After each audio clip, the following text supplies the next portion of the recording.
نحمده ونستعينه ونستغفره ونستهديه ونعوذ بالله من شرور أنفسنا وسيئات أعمالنا من يهده الله فلا مضل له ومن يضلل فلا هادي له وأشهد أن لا إله إلا الله وحده لا شريك له وأشهد أن محمدا عبده ورسوله اللهم صل على محمد وعلى آل محمد كما صليت على إبراهيم وعلى آل إبراهيم إنك حميد مجيد اللهم بارك على محمد وعلى آل محمد كما باركت على إبراهيم وعلى آل إبراهيم إنك حميد مجيد اللهم انفعنا بما علمتنا وعلمنا ما ينفعنا وزدنا علما نافعا اللهم إنا نعوذ بك من علم لا ينفع ومن قلب لا يخشع ومن نفس لا تشبع ومن دعاء لا يسمع ومن عمل لا يرفع اللهم ارزقنا الصدق والإخلاص في القول والعمل اللهم اجعل أعمالنا كلها صالحة واجعلها لوجهك خالصة ولا تجعل لأحد فيها شيئا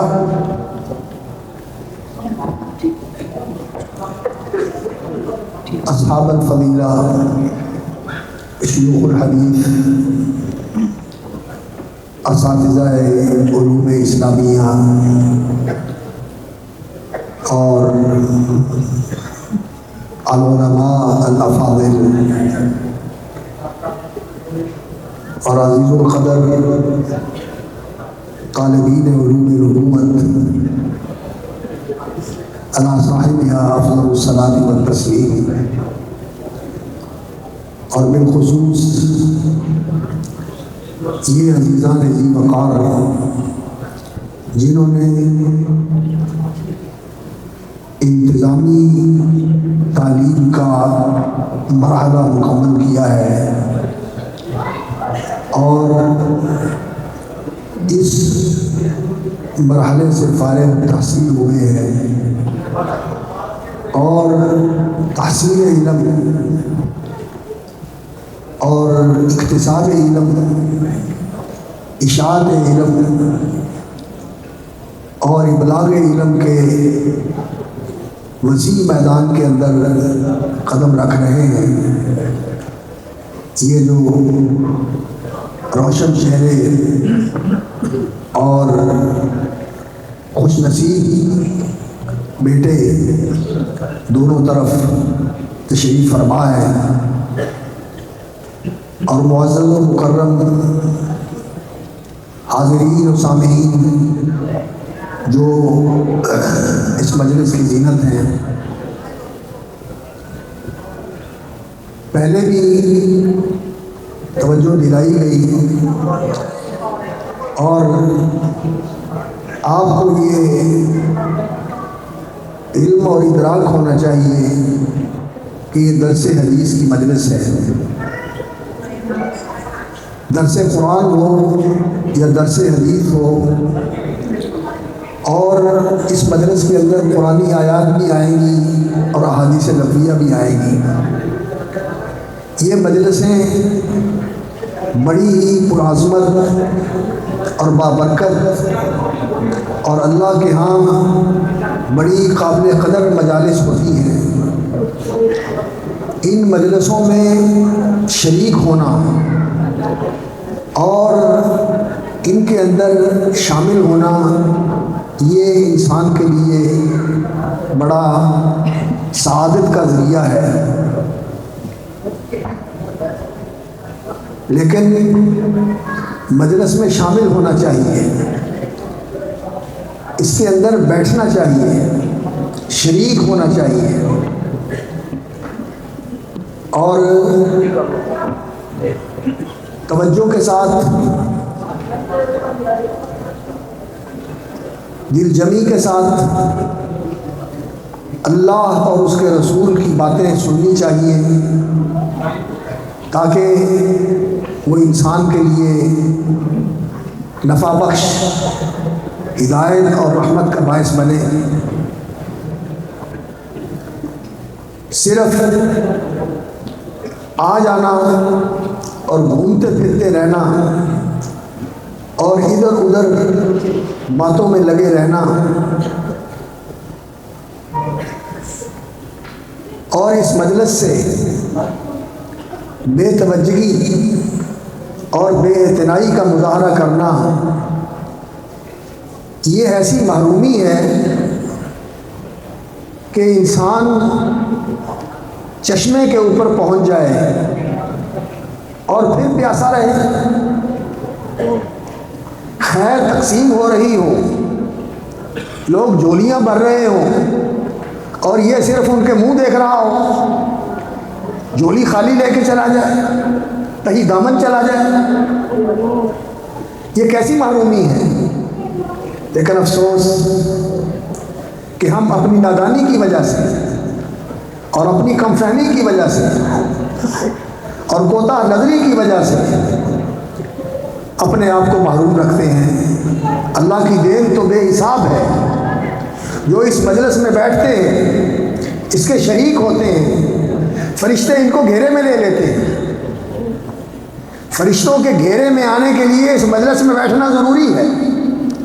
باہر ہیں تو مجلس سے باہر ہیں، اگر اس مجلس سے بے نیاز ہیں تو بہت ہی خوف والی بات ہے۔ رسول اکرم صلی اللہ علیہ وسلم کی مجلس میں 3 آدمی آئے۔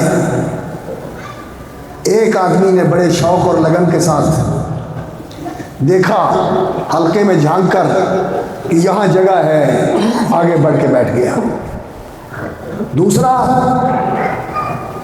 شرما گیا کہ میں لیٹ آیا ہوں، آگے بڑھوں گا میری طرف نگاہیں اٹھیں گی، شرماتا ہوا وہیں بیٹھ گیا جہاں جگہ ملی۔ اور تیسرے نے نظر ڈالی، اچڑتی ہوئی نگاہ ڈالی کہ یہ باتیں تو ہوتی رہتی ہیں، اللہ کے رسول کی مجلس چلتی رہتی ہے، لوگ بیٹھے رہتے ہیں، اچڑتی سی نگاہ ڈال کے چلا گیا، اس مجلس میں شامل نہیں ہوا۔ رسول اللہ صلی اللہ علیہ وسلم نے فرمایا، میں تمہیں ان کے بارے میں بتاؤں؟ یہ جس نے آگے بڑھ کے جگہ لی، اللہ نے اس کو اپنے قریب جگہ دے دی، یہ اللہ کے قریب ہو گیا۔ اور جو شرما کے بیٹھ گیا، اللہ نے اس کی شرم رکھ لی، اللہ نے اس کو بھی نواز دیا۔ اور جو منہ موڑ کے چلا گیا، اللہ رب العزت نے بھی اس سے منہ موڑ لیا، اس کو اللہ رب العزت نے محروم کر کے بھیج دیا۔ اس لیے علمی مجالس کے اندر جب آئیں تو سراپا شوق بن کے آئیں اور طالب بن کے آئیں، متلاشی بن کے آئیں، طلبگار بن کے آئیں، بے نیاز بن کے نہ آئیں، اس لیے کہ وہ بے نیازوں کا بے نیاز ہے، اسے کسی کی پرواہ نہیں، جو لینے آئے اسے دیتا ہے اور بے حساب دیتا ہے، اور جو بے نیازی برتے اسے کسی کی پرواہ نہیں، جاتا ہے تو جائے، نولی ما تولا، ادھر سے آیا چلا جائے۔ محروم ہے تو اس کے نصیب کہ اللہ رب العزت کی بارگاہ میں آگے خالی چلا جائے۔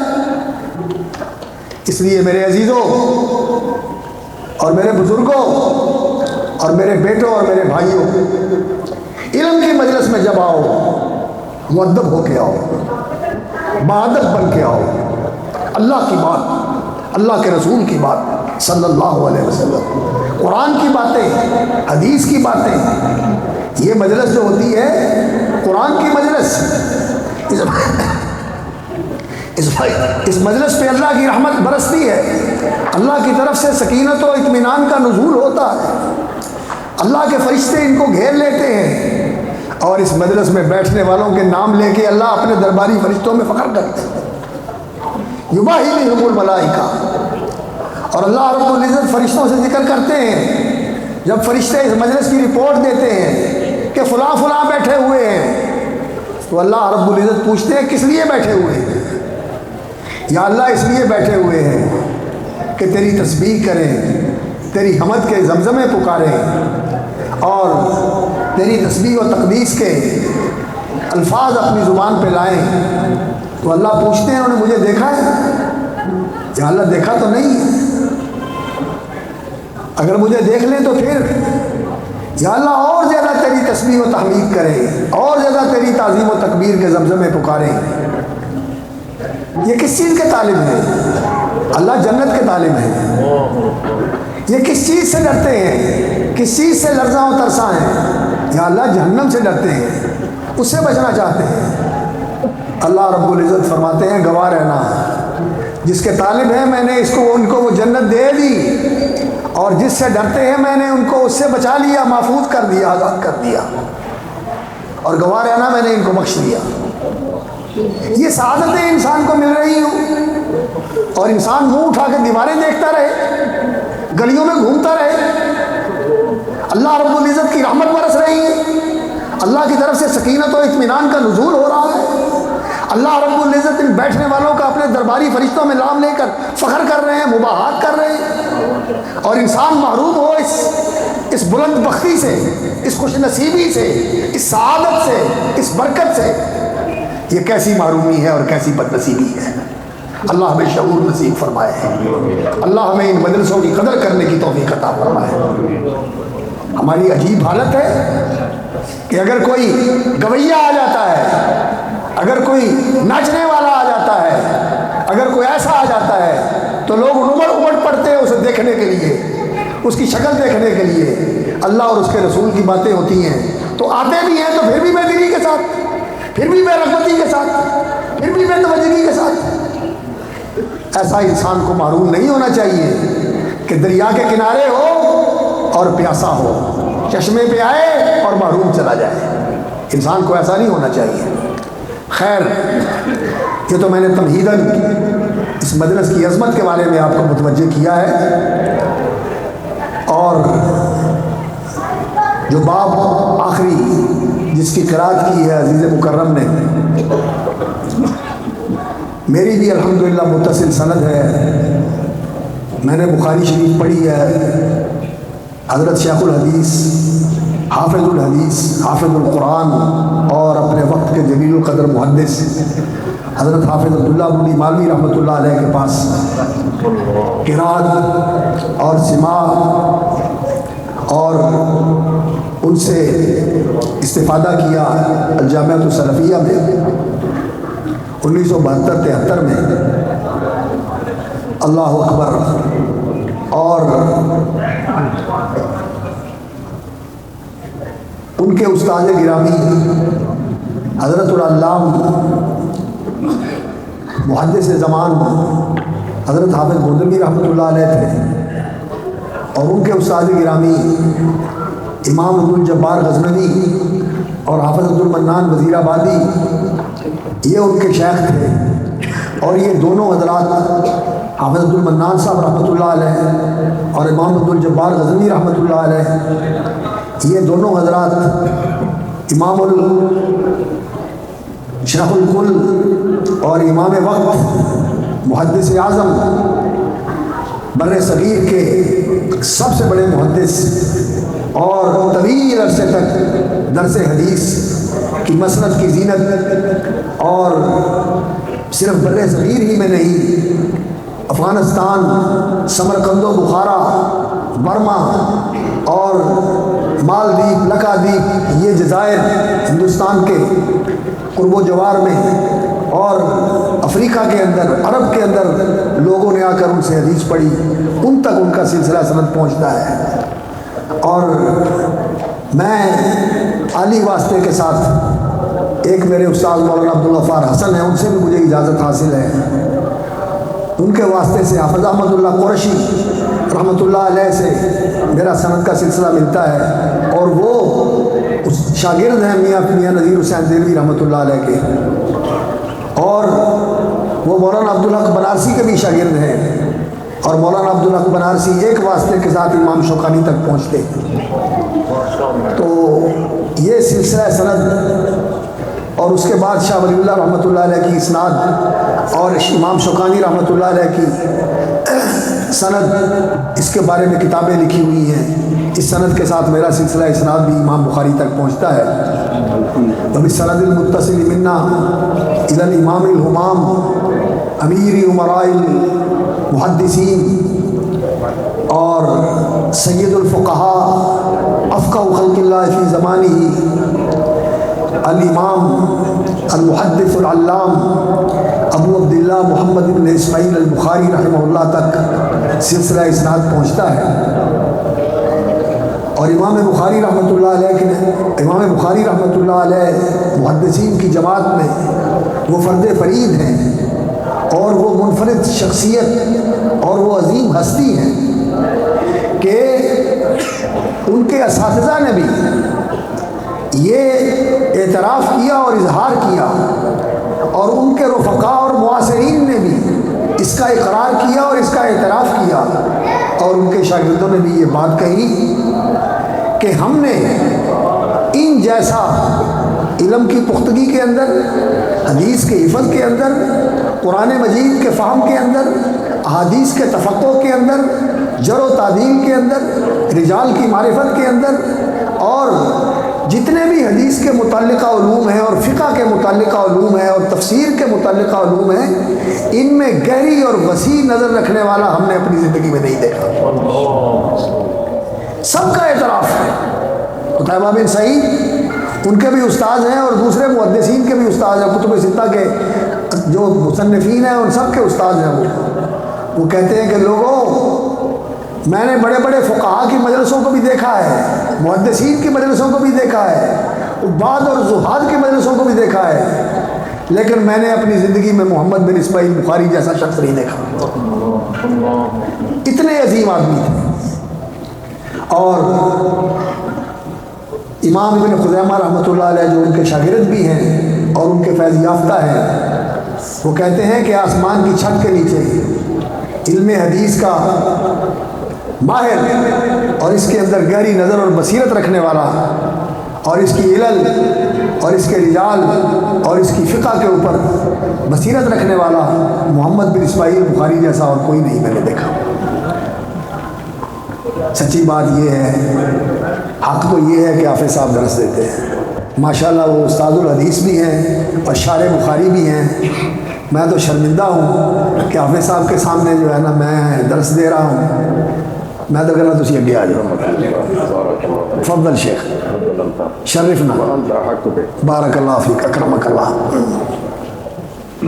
تو میں عرض کر رہا تھا کہ امام بخاری رحمۃ اللہ علیہ بے مثال شخصیت، اور اللہ رب العزت نے حافظہ بے کمال دیا تھا، جو سنتے تھے محفوظ کر لیتے تھے، لکھتے بھی تھے، یہ نہیں کہ لکھتے نہیں تھے، اسے یاد بھی کر لیتے تھے۔ فوٹو میموری اللہ رب العزت نے ان کو دی ہوئی تھی، ایسے جیسے کیمرہ کسی چیز کو محفوظ نہیں کر لیتا، ان کا ذہن اس طرح کمپیوٹر کی طرح محفوظ کر لیتا تھا۔ اور پھر کہتے ہیں کہ جو میں بصرے میں سنتا تھا وہ کوفے میں جا کے لکھتا تھا، جو کوفے میں سنتا تھا وہ جزیرے میں جا کے لکھتا تھا، جو جزیرے میں سنتا تھا وہ مصر میں جا کے لکھتا تھا۔ یعنی وہ یاد ہو جاتا تھا اور اسے محفوظ بھی کر لیتے تھے، اسے محفوظ بھی کر لیتے تھے، دونوں کام کرتے تھے، حفظ بھی کرتے تھے اور محفوظ بھی کرتے تھے۔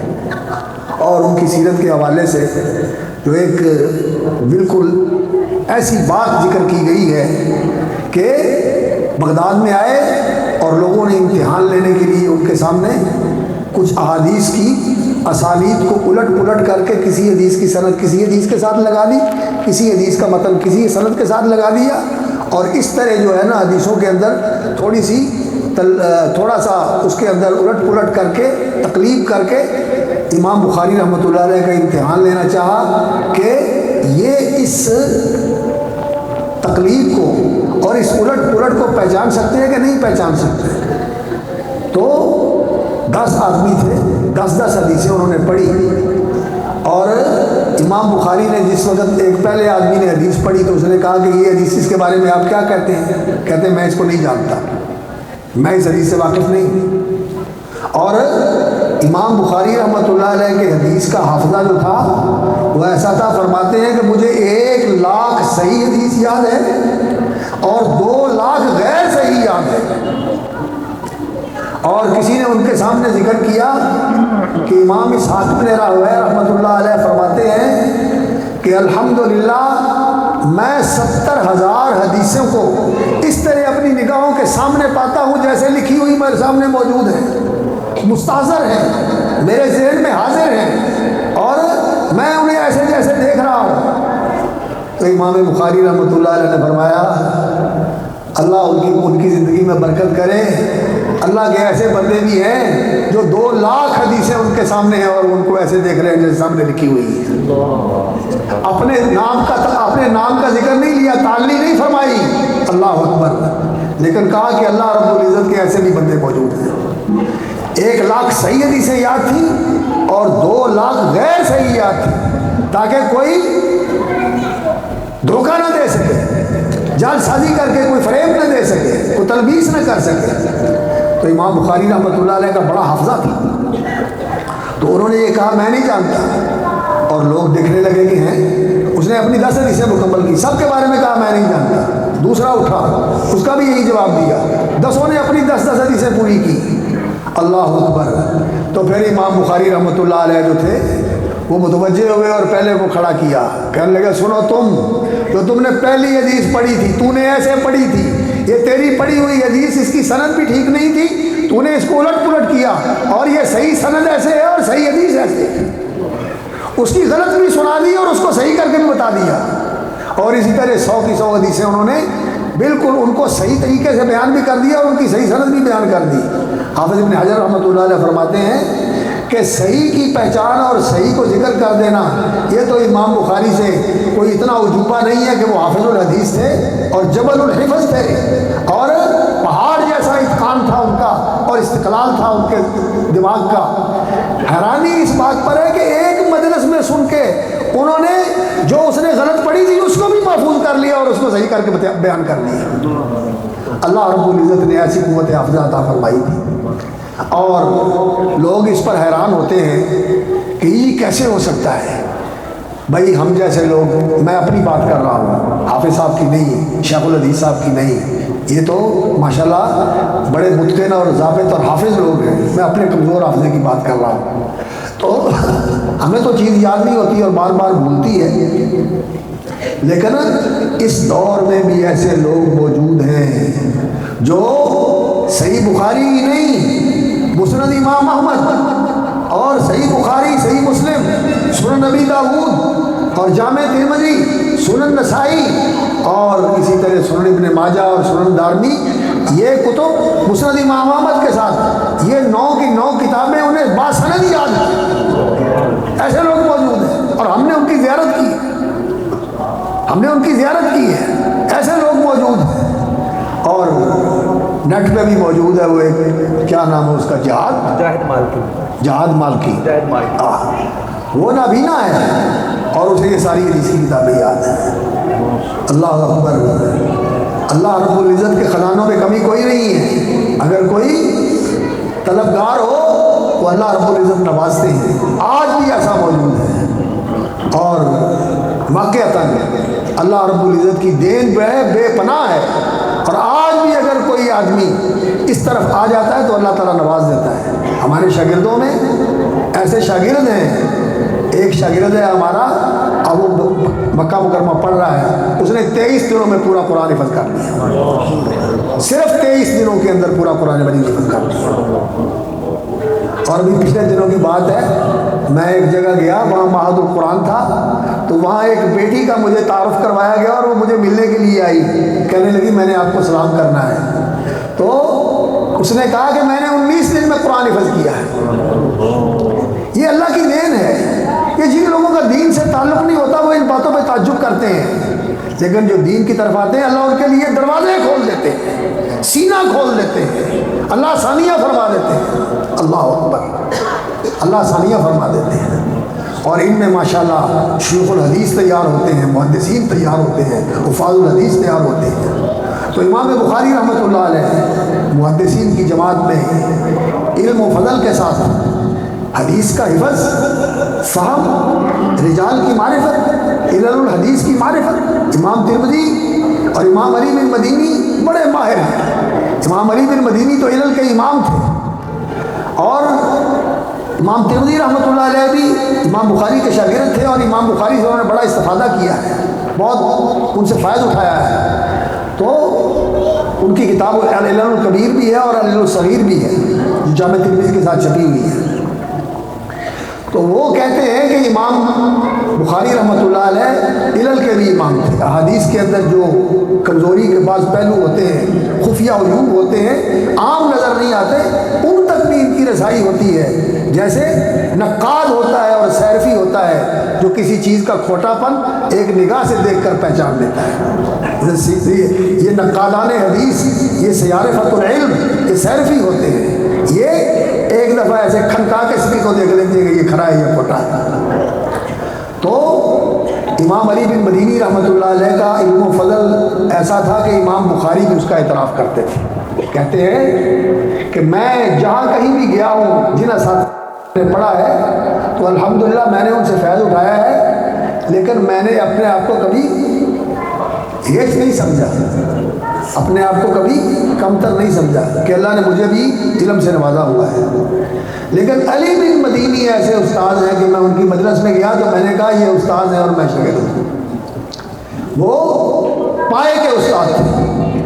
تو کسی نے یہی بات امام علی بن مدینی کے سامنے بھی ذکر کر دی کہ بخاری آپ کے بارے میں ایسے کہتا ہے کہ میں علی بن مدینی کے پاس گیا تو میں نے اپنے آپ کو شاگرد اور ہیچ سمجھا۔ علی بن مدینی بہت اونچے ہیں، کہنے لگے اس کی بات کو رہنے دو، اس نے اپنی زندگی میں اپنے جیسا نہیں دیکھا۔ علی بن مدینی ان کی برتری اور ان کے علم و فضل کے معترف ہیں۔ اور اسی طرح امام احمد بن حنبل، اسی طرح امام اسحاق بن راہویہ، اور اسی طرح یحییٰ بن معین، اسی طرح ابو حاتم جو ان کے ساتھی تھے، ابو حاتم رازی، یہ سب حضرات ان کے علم اور ان کی معرفت حدیث کے معترف تھے اور اس کا اقرار کرتے تھے۔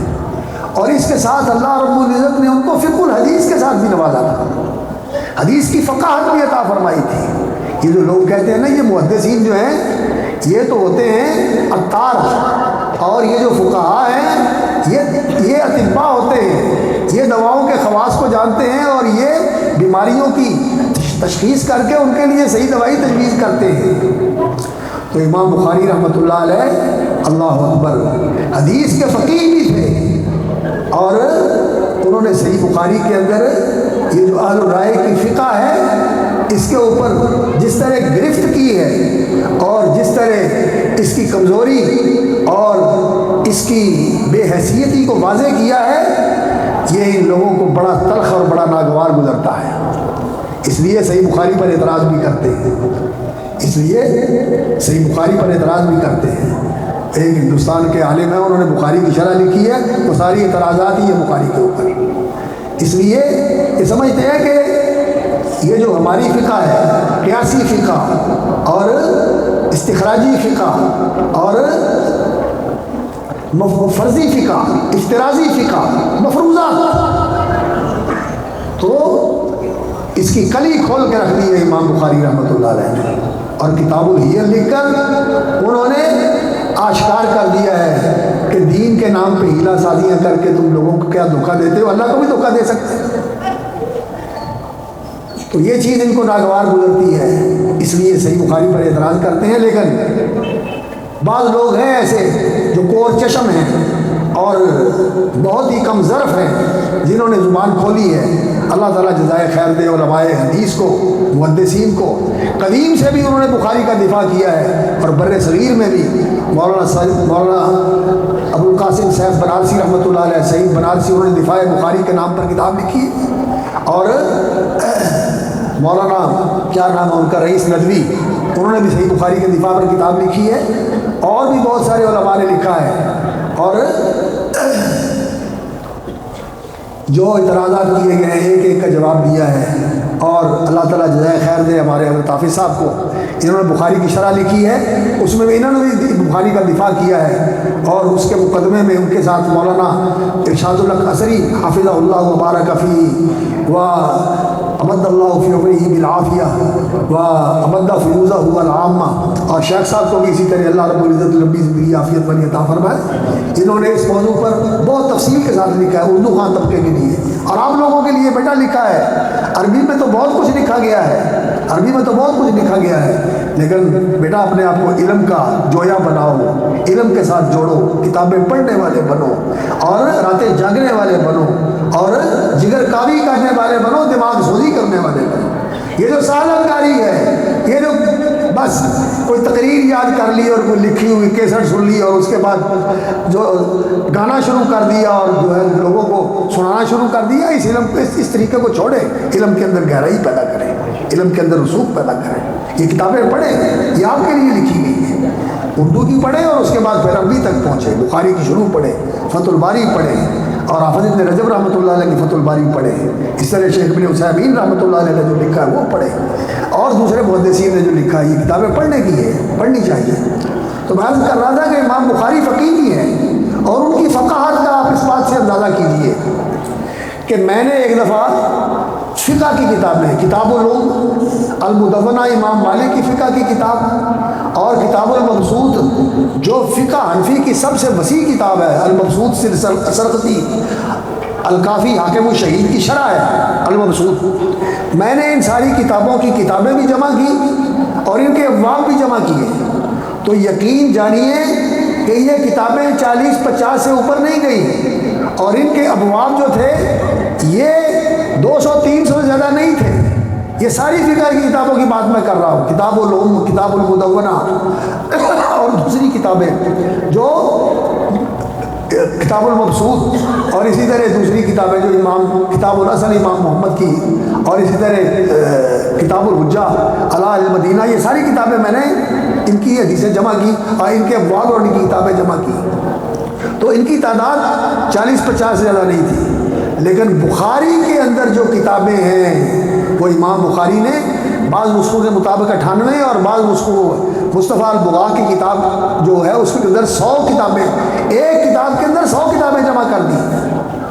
اور یہ جو کتاب الاعتصام ہے اس کے بارے میں ایک جگہ پر لکھتے ہیں کہ کتاب الاعتصام الکبیر میں دیکھا جائے، اس مسئلے کو اس میں دیکھا جائے، تو اس سے معلوم ہوتا ہے کہ انہوں نے کتاب الاعتصام کبیر بھی لکھی تھی، جیسے المبسوط الکبیر لکھی تھی، التفسیر الکبیر لکھی تھی، المسند الکبیر لکھی تھی، اور تاریخ الکبیر بھی ان کی چھپی ہوئی ہے، تاریخ اوسط بھی چھپی ہوئی ہے، اور اسی طرح انہوں نے تفسیر کبیر بھی لکھی تھی۔ یہ کتابیں جو انہوں نے لکھی تھی اور یہ کتاب الاعتصام جو ہے بڑی تنقیح کے ساتھ جو صحیح حدیث تھی اور جو ان کے ہاں معتبر تھی وہی صحیح بخاری میں ذکر کی ہے۔ تو یہ 100 کتاب ہے اور اس کے اندر جو ابواب ہیں یہ 3800 کے قریب ابواب ہیں، 3800 کے قریب ابواب ہیں، اور حیران ہو جاتا ہے آدمی کہ زندگی کے چھوٹے سے چھوٹے مسئلے، بڑے بڑے مسئلے، فقہ کے مسئلے، اصول فقہ کے مسئلے، حدیث کے مسئلے، اصول حدیث کے مسئلے، اصول تفسیر کے مسئلے، یہ امام بخاری رحمۃ اللہ علیہ نے اپنی کتاب میں ذکر کی ہے۔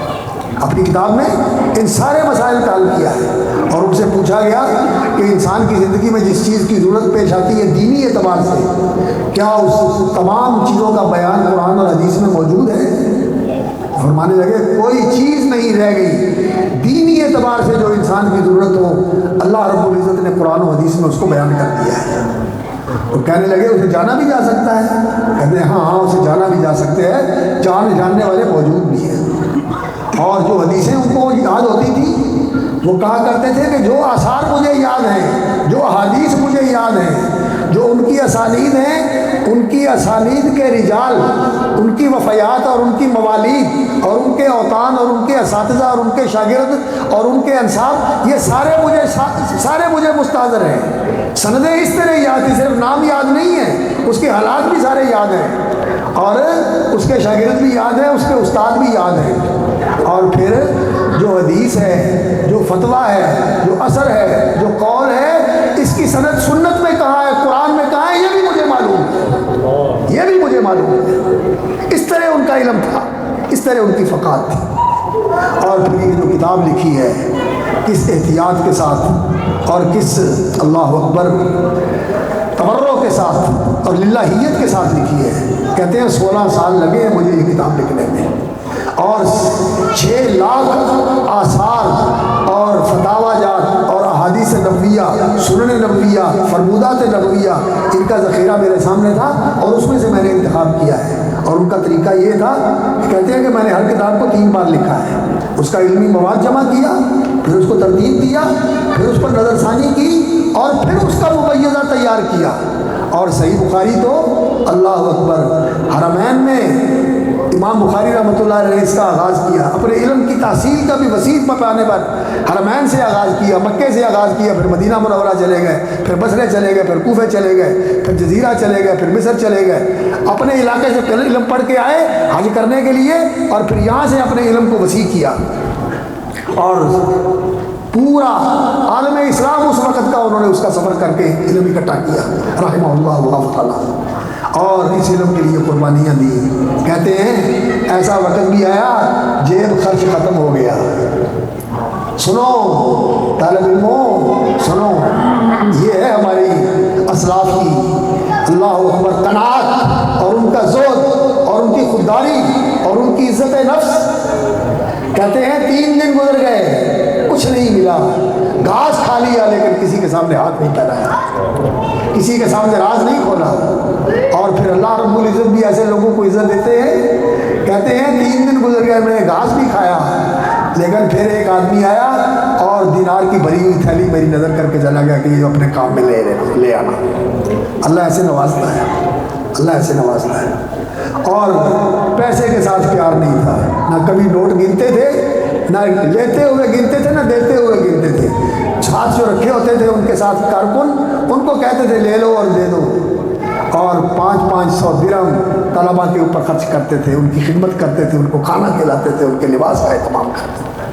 امام بخاری رحمۃ اللہ علیہ، بڑی عجیب زندگی تھی۔ تو میں بتا رہا تھا ان کی للہیت۔ کہتے ہیں کہ میں نے 6 لاکھ احادیث سے انتخاب کیا ہے، اور 16 سال صرف کیے ہیں، اور ہر حدیث لکھنے کے لیے میں نے غسل کیا، وضو کیا، غسل کیا، استخارے کی نماز پڑھی، اور اللہ سے دعا کی، اور جب مجھے یقین ہو گیا کہ یہ اللہ کے رسول کا فرمان ہے، تو پھر میں نے اس کتاب میں اس کو درج کیا۔ اس طرح یہ کتاب لکھی گئی، اور پھر واقعتاً علماء نے بھی اس کی تصدیق کی، اس کی توثیق کی، اور اس پر مہر تصدیق ثبت کی کہ واقعتاً جو آپ کا انتخاب ہے یہ معتبر ہے۔ چند ایک مقامات پر انہوں نے اختلاف کیا، لیکن امام ابن عدی رحمۃ اللہ علیہ فرماتے ہیں کہ وہاں بھی امام بخاری کا موقف صحیح ہے۔ اور جن لوگوں نے کوئی اعتراضات کیے ہیں تو وہ فنی قسم کے اعتراضات ہیں، جو متون صحیح بخاری کے اندر ہیں، جن سے امام بخاری نے استدلال کیا ہے، یا جن سے امام بخاری نے مسائل کا استنباط کیا ہے، وہ سارے صحیح ہیں، وہ سب صحیح ہے۔ اور اس پر امت کے علماء کا اتفاق ہے کہ اصح الکتب بعد کتاب اللہ، کہ صحیح بخاری اللہ کی کتاب کے بعد اسلام کی کتابوں میں سب سے صحیح کتاب ہے۔ قرآن مجید کے بعد صحیح ترین کتاب یہ ہے، اور اس کے بعد صحیح مسلم ہے۔ اور آج کل جو فتنہ ہے، پہلے دور میں بھی تھا، آل الرائے کا دور، انہوں نے بھی صحیح بخاری کے بارے میں کچھ اس طرح کا رویہ رکھا ہے کہ اس کے اوپر کیچڑ اچھالنے کی کوشش کی ہے، اور اس کے اعتماد، لوگوں کے اعتماد کو متزلزل کرنے کی انہوں نے ناکام کوشش کی ہے۔ اور آج کل تجدد کے نام پر اور روشن خیالی کے نام پر، اور یہ جو اپنے آپ کو پروفیسر اور اسکالر سمجھتے ہیں، عالم اور مولوی بننا ان کے نزدیک گھاتک ہے۔ عالم کہلانا پسند نہیں کرتے، مولوی کہلانے کو توہین سمجھتے ہیں، اسکالر بنتے ہیں، پروفیسر بنتے ہیں، روشن خیال بنتے ہیں، اور کہتے ہیں کہ ہم جدید فکر اور اسلام کو جدید روشنی کے اندر ماڈرنزم کا کر کے اس کو ماڈریٹ کر کے پیش کر رہے ہیں، اس کو نیا بنا کے پیش کر رہے ہیں۔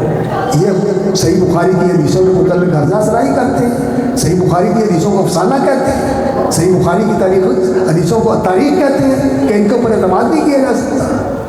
کیسی جرأت ہے، کیسی جسارت ہے، اور یہ علم کی کیسی معلومی ہے۔ انہوں نے یہ اس علم کو پڑھا ہی نہیں، جانا ہی نہیں، صرف بات کرنی آ گئی ہے۔ اور نبی صلی اللہ علیہ وسلم نے فرمایا تھا کہ مجھے اپنی امت کے بارے میں ڈر ہے کہ ایسے لوگ کبھی کہیں ان کو گمراہ نہ کریں۔ کل منافق علیم اللسان، زبان کے بڑے شناور اور زبان کے بڑے ماہر، لیکن علم و ایمان سے بعید عمل۔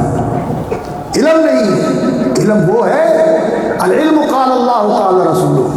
قرآن کے متعلق بھی ان کے نظریات ایسے ہیں، اور حدیث کے متعلق بھی ان کے نظریات ایسے ہیں۔ قرآن اور حدیث دونوں وہی ہیں۔ ان فتنوں سے بھی آپ کو آگاہ رہنا ہے۔ اور امام بخاری رحمۃ اللہ علیہ نے اپنے دور کے سارے فتنوں کا رد کیا اور ان کی کلی کھولی اور ان کی تردید کی اور ان کا ابطال کیا دلائل کے ساتھ، قرآن کی آیات کے ساتھ اور نبوی حدیث کے ساتھ، صحابہ اور تابعین کے اقوال کے ساتھ۔ اور آج بھی یہی سلاح ہے، آج بھی یہی اسلحہ ہے اور یہی ہتھیار ہے ان چیزوں کو دور کرنے کا اور ان کا دفاع کرنے کا، لیکن اس میں علمی بصیرت کی ضرورت ہے اور گہری واقفیت کی ضرورت ہے۔ آپ سمجھ کے پڑھیں، قرآن کو پڑھیں سمجھ کے، گہرائی کے ساتھ، حدیث کو پڑھیں سمجھ کے، اور سلف کے اقوال پڑھیں، صحابہ کے، تابعین کے، اتباع التابعین کے، تو انشاءاللہ العزیز ان سارے فطروں کا علاج ہو سکتا ہے۔ یہ قرآن مجید تبیان لکل شیء اور حدیث یہ بیان ہے قرآن کا، اور رسول اکرم صلی اللہ علیہ وسلم کو اللہ رب العزت نے سراج منیر بنا کے بھیجا ہے، آفتاب ہدایت ہے رسول اکرم صلی اللہ علیہ وسلم۔ تو اس آفتاب کے بعد اور کوئی تاریکی رہ جاتی ہے؟ سارے اندھیرے چھٹ جاتے ہیں، ساری تاریکی ختم ہو جاتی ہے۔ تو امام بخاری رحمۃ اللہ علیہ نے یہ کتاب لکھی ہے الجامع الصحیح، اور یہ حدیث کی بھی کتاب ہے، فقہ کی بھی کتاب ہے، اصول فقہ کے بھی مسائل ہیں، اصول حدیث کے بھی مسائل ہیں، اور اس کے اندر عبادات، عقائد، عبادات، معاملات، اخلاق، آداب، تفسیر، بدء الخلق، فتن، قیامت، اشراط الساعہ، جنت دوزخ کا بیان، رقائق، زہد، مناقب، فضائل، نبی صلی اللہ علیہ وسلم کی سیرت، ہجرت، مغازی، سب چیزیں اس میں بیان کی ہوئی ہیں۔ یہ جامع کتاب ہے، دین کی جامع کتاب ہے، تمام اسلامی علوم کو امام بخاری رحمۃ اللہ علیہ نے اس کتاب کے اندر سمو دیا ہے، جن کا دین کے ساتھ تعلق ہے، جو انسان کی نجات کے لیے ضروری ہے اور انسان کو دین کے اوپر چلنے کے لیے جس کی رہنمائی کی ضرورت ہے وہ اس کتاب کے اندر موجود ہے۔ اور اس کے ساتھ اگر صحیح مسلم کو ملا دیا جائے تو نور علی نور ہو جاتا ہے، بس پھر انسان کے لیے اور کسی چیز کی ضرورت نہیں رہتی۔ ہاں یہ بات ذہن میں رکھیں، کئی لوگ جو ہے وہ اس غلط فہمی میں مبتلا ہو جاتے ہیں کہ جو صحیح بخاری میں ہے اور صحیح مسلم میں ہے صرف یہی حدیث ہے۔ امام مسلم بھی یہ نہیں کہتے اور امام بخاری نے بھی یہ نہیں کہا کہ صرف یہی کچھ صحیح ہے۔ امام بخاری نے بھی یہ کہا کہ میں نے اس میں صحیح ما دخلت فی کتابی الا ما صح، میں نے صرف صحیح حدیثیں اس میں اور صحیح چیزیں ذکر کی ہیں، نقل کی ہیں، لیکن میں نے بہت ساری صحیح کو چھوڑ دی ہے تاکہ میری کتاب طویل نہ ہو جائے، اختصار کے پیش نظر، اس لیے اس کے نام کا حصہ ہے المختصر۔ اور امام مسلم رحمۃ اللہ علیہ نے المسند الصحیح، اس کتاب کا نام المسند الصحیح لکھا ہے، رکھا ہے، اور الجامع جو ہے اس کا بھی وصف ہے، وہ بھی جامع ہے، وہ بھی جامع کتاب ہے، اس میں بھی تمام فنون ثمانیہ جو ہے اس میں جمع کیے ہوئے ہیں امام مسلم رحمۃ اللہ علیہ۔ اور انہوں نے بھی یہ کہا ہے کہ میں نے اس میں جو حدیثیں ذکر کی ہیں یہ میں نے صحیح منتخب کر کے ذکر کی ہیں، اور یہ نہیں ہے کہ سب کچھ جو آ گیا ہے صحیح، وہ جو اس میں آ گیا وہی صحیح اور اس کے علاوہ صحیح نہیں ہے، یہ کسی کو غلط فہمی نہیں ہونی چاہیے۔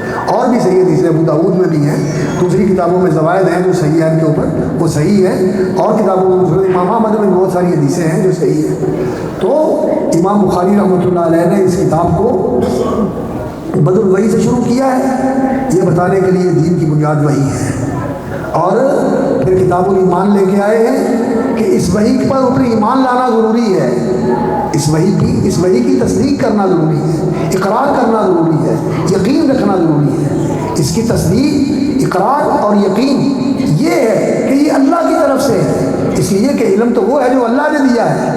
علم کون ہے؟ عالم الغیب والشہادہ، اللہ رب العزت۔ علم کا منبع اللہ کی ذات ہے، جس کو علم ملا ہے اللہ کی طرف سے ملا ہے، جانوروں کو بھی اسی نے علم دیا ہے، انسانوں کو بھی اسی نے علم دیا ہے۔ یہ جو ہمارا تجرباتی اور مشاہداتی علم ہے یہ بھی اللہ کی عطا ہے، اور دین کے معاملے میں اللہ رب العزت نے جو نبیوں کو علم عطا فرمایا ہے وہی کے ذریعے یہ سب سے اعلیٰ علم ہے، یہ سب سے عرفہ علم ہے۔ لیکن آج لوگ سائنٹیفک علم کو، سائنس علم ہی کو کہتے ہیں، اور لوگ کہتے ہیں کہ سائنس یہ ہے العلم، یہ ہے العلم۔ نہیں، سائنس ظن ہے، اندازہ ہے، گمان ہے، تخرص ہے، اٹکل ہے، یہ کل غلط ہو جائے گی۔ جیسے یونان کا فلسفہ آج غلط ثابت ہوا، اور اسی طرح نظریات بدلتے رہتے ہیں، یہ کل بدل سکتے ہیں، لیکن قرآن اور حدیث کی بات وَتَمَّتْ كَلِمَةُ رَبِّكَ صِدْقًا وَعَدْلًا لَا مُبَدِّلَ لِكَلِمَاتِهِ وَهُوَ السَّمِيعُ الْعَلِيمُ۔ یہ ایسی پکی ٹھکی سچی باتیں ہیں، کبھی نہیں بدل سکتی، یہ آج بھی حق ہے اور یہ ہمیشہ حق رہیں گی۔ آنے والا وقت ان کی تصدیق کرے گا، ان کی تصدیق کرے گا۔ اس لیے لوگ سائنسی علم کو علم سمجھتے ہیں، اگر اس کی کوئی بات اس کے ساتھ موافقت کرتی ہے تو بڑی اچھی بات ہے، وہ اس کی تصدیق کر رہا ہے، لیکن اگر موافقت نہیں کرتی تو ہم نے قرآن اور حدیث پر ایمان رکھنا ہے، ہم سائنس کو نہیں مانتے۔ کیوں؟ اس لیے کہ یہ یتبعون الا الظن، اس کی بنیاد صرف گمان ہے، اور یہ جو ہے یہ العلم ہے، من بعد ما جاءک العلم، یہ ہے العلم، یہ ہے سچی حقیقت۔ اور پہلی امتوں نے بھی یہی کیا، فلما جاءتهم رسل بالبینات فرحوا بما عندهم من العلم، اللہ کے نبی بینات دلائل لے کے آئے، لیکن انہوں نے ان دلائل کو ٹھکرا دیا، اور جو ان کے پاس ظنون و اوہام اور تصورات اور تخیلات تھے انہی پہ ناز کرتے ہوئے ان کو سینے سے لگائے رکھا اور اللہ کے نبیوں کے علم کو ٹھکرا دیا۔ آج بھی اگر کوئی الحاد کے اندھیروں کے اندر بھٹکتا ہے اور وہ سائنس کو اپنا رہنما بناتا ہے اور قرآن اور حدیث کو پیچھے کرتا ہے تو وہ اندھیروں کے اندر اور ظلمات اور تاریکیوں کے اندر ٹامٹوئیاں مار رہا ہے، اس کے پاس کوئی روشنی نہیں۔ علم اور روشنی یہی ہے، یہی نور ہے، یہی روشنی ہے، یہی الہدا ہے، اور یہی العلم ہے جو وحی کے اوپر مبنی ہے۔ اس پر ایمان لانا، اس کی تصدیق کرنا، اس کو قبول کرنا اور اس کے مطابق اپنے آپ کو بنانا، چلانا، ڈھالنا اور اس کے مطابق اپنی زندگی کو استوار کرنا، یہ دنیا کی بھی سعادت کا باعث ہے اور آخرت کی بھی سعادت اور اللہ رب العزت کی رضا کا باعث ہے، دونوں جہانوں میں اللہ کی رضا کا باعث ہے۔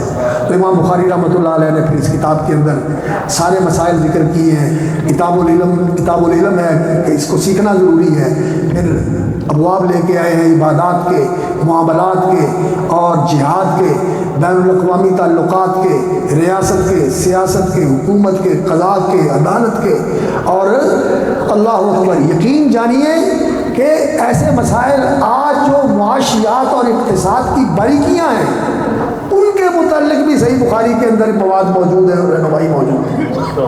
حالانکہ آج اقتصاد جو ہے یہ ایک مستقل علم بن گیا اور اقتصادیات کا بڑا وسیع میدان ہے، لیکن امام بخاری رحمۃ اللہ علیہ نے اس دور میں فقہ کتابوں سے زیادہ ان چیزوں کے بارے میں نکتہ آفرینیاں کی ہیں، اور اللہ تعالیٰ نے ان کو توفیق عطا فرمائی، انہوں نے اس کی حقیقتیں بیان فرمائی ہیں، اصول بیان کیے ہیں، رہنما اصول بیان کیے ہیں، جن کی روشنی میں ان مسائل کو سمجھا جا سکتا ہے اور ان کو حل کیا جا سکتا ہے۔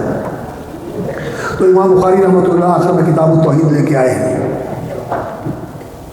آخر میں امام بخاری کتاب التوحید لے کے آئے ہیں، بلکہ اس سے پہلے کتاب الاعتصام بالکتاب والسنہ ذکر کیا ہے، اور اس سے پہلے کتاب و اخبار الاحاد ذکر کیا ہے، اس لیے کہ کئی لوگ دین کے بارے میں، قرآن کی تفسیر کے بارے میں، اصول کے بارے میں، اصول دین کے بارے میں اخبار الاحاد کو حجت نہیں سمجھتے، تو امام بخاری نے ان کی بھی تردید فرمائی اور کتاب اخبار الاحاد لا کر یہ بتایا کہ دین کے اندر خبر واحد حجت ہے۔ نبی صلی اللہ علیہ وسلم ایک دو آدمیوں کو روانہ کرتے تھے لوگوں کو تعلیم دینے کے لیے، دین پہنچانے کے لیے، نبی صلی اللہ علیہ وسلم کو متواتر جماعت بنا کر بھیجا کرتے تھے، تو جب وہ گئے ان کے پاس، ان پر اللہ کے دین کی حجت قائم ہو گئی تو خبر واحد کے ساتھ حجت قائم ہوتی ہے۔ اور صحیح بخاری کے اندر جو اخبار احاد ہیں اور اس کے اندر جو حدیث ہیں، ان کی صحت تو قطعی اور یقینی ہے کہ امت کے علماء کا اتفاق ہے کہ جو اس کے اندر مسند اور مرفوع احادیث ہیں یہ سب رسول اکرم صلی اللہ علیہ وسلم سے ثابت ہیں، اور بعض ایسے قرائن بھی ملتے ہیں۔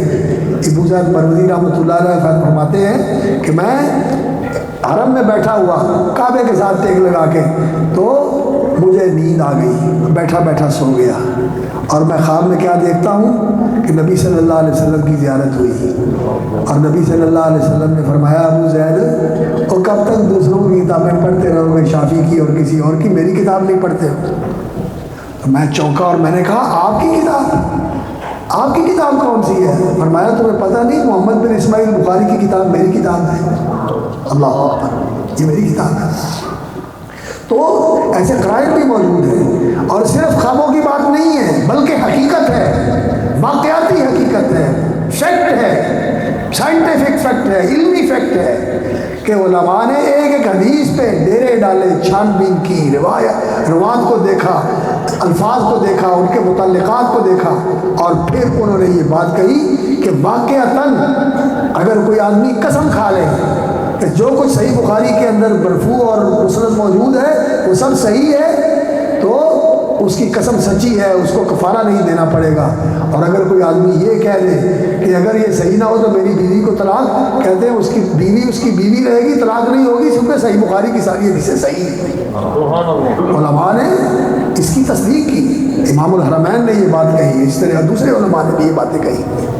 تو امام بخاری رحمۃ اللہ علیہ کتاب و اخبار الاحاد لے کے آئے، اس کے بعد کتاب الاعتصام بالکتاب والسنہ لے کر آئے، یہ بتانے کے لیے کہ اس دین کے اندر دو ہی چیزیں اصل ہیں جن سے دین لیا جاتا ہے، ایک کتاب اللہ اور دوسری سنت رسول اللہ، اور دونوں وہی ہیں، اور دونوں کی اللہ نے حفاظت فرمائی ہے۔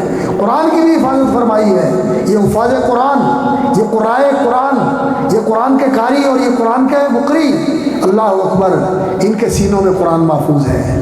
اور یہ جو حدیث پڑھنے والے ہیں ان کے پاس یہ حدیث کے نسخے کتابیں لکھی ہوئی ہیں، امام بخاری کے استادوں نے بھی لکھی تھی، امام احمد کی مسند، امام اسحاق بن راہویہ کی مسند، امام حمیدی کی مسند، سنن سعید بن منصور، مصنف ابن ابی شیبہ، مصنف عبد الرزاق، یہ کتابیں لکھی ہوئی تھی امام بخاری سے پہلے بھی اور اس کے بعد بھی لکھی گئی ہیں، اور امام بخاری نے لکھی۔ لیکن امام بخاری کا کمال یہ ہے کہ انہوں نے صحیح احادیث منتخب کر کے امت کے لیے ایک ایسا علمی اور عملی مجموعہ تیار کر کے دے دیا کہ آنکھیں بند کر کے آپ اس کے اوپر عمل کر سکتے ہیں، آنکھیں بند کر کے آپ اس کے اوپر عمل کر سکتے ہیں۔ اللہ اکبر۔ تو آخر میں کتاب الاعتصام بالکتاب والسنہ لا کر یہ بتایا کہ اس کتاب و سنت کو مضبوطی سے تھام لو، اس کے اندر تمہاری سعادت ہے، دنیا کی بھی بھلائی اور خیر ہے اور آخرت کی بھی نجات اور فلاح ہے، دونوں جہان کی صلاح و فلاح اس کتاب و سنت کے اندر ہے۔ لیکن افسوس، جیسے میں نے شروع میں عرض کیا کہ آتے ہیں علمی مجلسوں میں لیکن میلوں ٹھیلوں کی طرح گلیوں بازاروں میں گھومتے پھرتے ہیں، مجلس میں نہیں بیٹھتے۔ ہمارا بھی یہی حال ہے، امت پر امہ کو اللہ تعالیٰ رحمت فرمائے اور قرآن و حدیث کی طرف رجوع نصیب فرمائے کہ ہمارے پاس قرآن و سنت کا دستور موجود ہے، اور پھر ہم امریکہ کی طرف جاتے ہیں، فرانس کی طرف جاتے ہیں، اٹلی کی طرف جاتے ہیں، اور یونان کی طرف جاتے ہیں، چائنا کی طرف جاتے ہیں، یا کسی اور ملک کی طرف جاتے ہیں، اور ان سے قوانین اور ضابطے لے کے آتے ہیں کہ ان کی سیاست لے کے چلیں گے، ان سے ریاست اور حکومت کے قوانین لیں گے۔ اللہ کے بندو، تمہارے پاس اللہ اکبر، اللہ رب العزت نے مفصل کتاب اتار دی ہے، تفصیل لکل شیء، اس میں ہر چیز کا بیان موجود ہے۔ تم اسے چھوڑ کر ادھر ادھر ٹمکٹویاں مارتے ہو اور ادھر ادھر در بدر ٹھوکریں کھاتے ہو لینے کے لیے، اور یہ جو دونوں جہان کی سعادت کا خزانہ ہے اس سے تم نے اپنے آپ کو تئی دامن رکھا ہوا ہے۔ اللہ ہمارے ان کار پردازوں کو اور ان اقتدار کے محاسن سنگھاسن پر بیٹھنے والوں کو سمجھ عطا فرمائے، اللہ تعالیٰ انہیں شعور عطا فرمائے، اور قرآن و سنت کے نفاذ کی اور قرآن و سنت کی تعبیر اور تنفیذ کی توفیق عطا فرمائے۔ سارے مسئلے حل ہو جائیں گے، سارے درندر دور ہو جائیں گے، ساری مشکلیں اور سارے بحران ختم ہو جائیں گے۔ اللہ اکبر۔ اللہ رب العزت دنیا میں بھی اور آخرت دونوں جہان میں حسنہ کا وعدہ کرتا ہے۔ ربنا آتنا فی الدنیا حسنہ وفی الآخرۃ حسنہ وقنا عذاب النار۔ یہ قرآن و حدیث کا علم اور قرآن و حدیث پر عمل ہے، اس سے اللہ دنیا بھی اچھی کر دیتا ہے، آخرت بھی اچھی کر دیتا ہے۔ تو امام بخاری رحمۃ اللہ علیہ آخر میں کتاب التوحید لے کے آئے ہیں، اور توحید جو ہے اللہ اکبر یہ دین کا نقطہ آغاز بھی ہے۔ دین کی ابتدا کہاں سے ہوتی ہے؟ اللہ پر ایمان، اللہ کی معرفت، اللہ پر ایمان اور اللہ کی توحید کو ماننا۔ اللہ پر ایمان وہی ایمان ہے جو اللہ کی توحید کے ساتھ ہو، اللہ کو واحد لا شریک مانا جائے، اسے الاحد الفرد الصمد مانا جائے، اسے ایک مانا جائے، اسے یکتا مانا جائے، اسے اکیلا اور تنہا مانا جائے۔ اللہ اکبر، یہ توحید ہے، یہ دین کا نقطہ آغاز بھی ہے اور نقطہ کمال بھی اس کا یہ ہے۔ سارا دین جو کچھ بھی ہم کرتے ہیں یہ کیا ہے؟ اللہ کی معرفت بڑھانے والا، اللہ پر ایمان اور یقین بڑھانے والا، اور اللہ کے قریب کرنے والا، اللہ سے جوڑنے والا، اللہ سے ملانے والا، اللہ کے ساتھ بندے کا عبدیت اور عبودیت کا تعلق استوار کرنے والا، اور اللہ کی بارگاہ میں پہنچا دینے والا، اس کے سامنے جھکا دینے والا، اور اس کے لیے مٹا لینے والا، کہ انسان اپنے آپ کو اللہ کے لیے مٹا دے۔ میں کچھ نہیں، میں کچھ نہیں، تو سب کچھ، اور میں تیرے لیے، تو قبول کر لے، اپنا بنا لے۔ اللہ اکبر، مجھے تیری نسبت نصیب ہو جائے کہ تو کہہ دے میرا بندہ، اور وہ اتنا مہربان ہے کہ وہ کیسی کیسی محبت بنی آوازوں کے ساتھ اپنے بندوں کو مخاطب کرتا ہے، صرف نیکوکاروں کو نہیں بلکہ گنہگاروں کو بھی۔ یا عبادی الذین اسرفوا علی انفسہم، اے میرے وہ بندوں جنہوں نے اپنی جانوں پر ظلم ڈھائے، پاپ کمائے، گناہ اکٹھے کیے، تم لا تقنطوا من رحمت اللہ، اللہ کی بے پایا رحمت سے مایوس نہ ہو، یہ نہ دل میں لائیں کہ ہمیں کیسے رحمت مل سکتی ہے، وہ ایسا مہربان ہے، اس کی طرف آ جاؤ، وہ اپنا لیتا ہے، یغفر الذنوب جميعا، اللہ سارے گناہ معاف کرتے ہیں توبہ کرنے سے، سچی توبہ کرنے سے۔ اللہ رب العزت کے ساتھ یہ انسان کی نسبت بن جائے کہ میرا اللہ کے ساتھ ایسا تعلق بن جائے کہ میں اللہ کا بندہ بن جاؤں اور اللہ کا دوست بن جاؤں، اللہ کا محبوب بن جاؤں۔ اور اس کا راستہ کیا ہے؟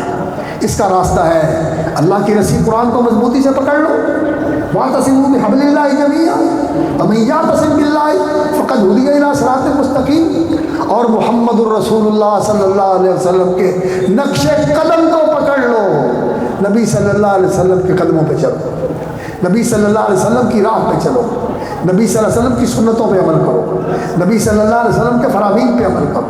کیوں کہ محمد الرسول اللہ صلی اللہ علیہ وسلم یاسین والقرآن الحکیم انک لمن المرسلین علی صراط مستقیم، میرے نبی تیرا ہر قدم صراط مستقیم کے اوپر، وانک لتہدی الی صراط مستقیم، آپ صراط مستقیم کے راہ پر رہنما، آپ کا ہر قدم صراط مستقیم کے اوپر ہے اور آپ صراط مستقیم کے رہنما ہیں، اور صراط مستقیم ہے ہی محمد الرسول اللہ صلی اللہ علیہ وسلم کے نقش قدم اور آپ کے آثار مبارکہ جس راہ پہ لگے ہوئے ہیں، یہی راستہ صراط مستقیم ہے، باقی سارے راستے کھوٹے راستے ہیں، وہ راستے تباہی کے راستے ہیں، بربادی کے راستے ہیں۔ وَأَنَّ هَذَا صِرَاطِي مُسْتَقِيمًا فَاتَّبِعُوهُ وَلَا تَتَّبِعُوا السُّبُلَ فَتَفَرَّقَ بِكُمْ عَنْ سَبِيلِهِ۔ تو توحید جو ہے یہ اللہ کے ساتھ جوڑنے والی چیز ہے، اور اللہ کے ساتھ جوڑنے کا راستہ کیا ہے؟ محمد الرسول اللہ کے نقش قدم پہ چلو۔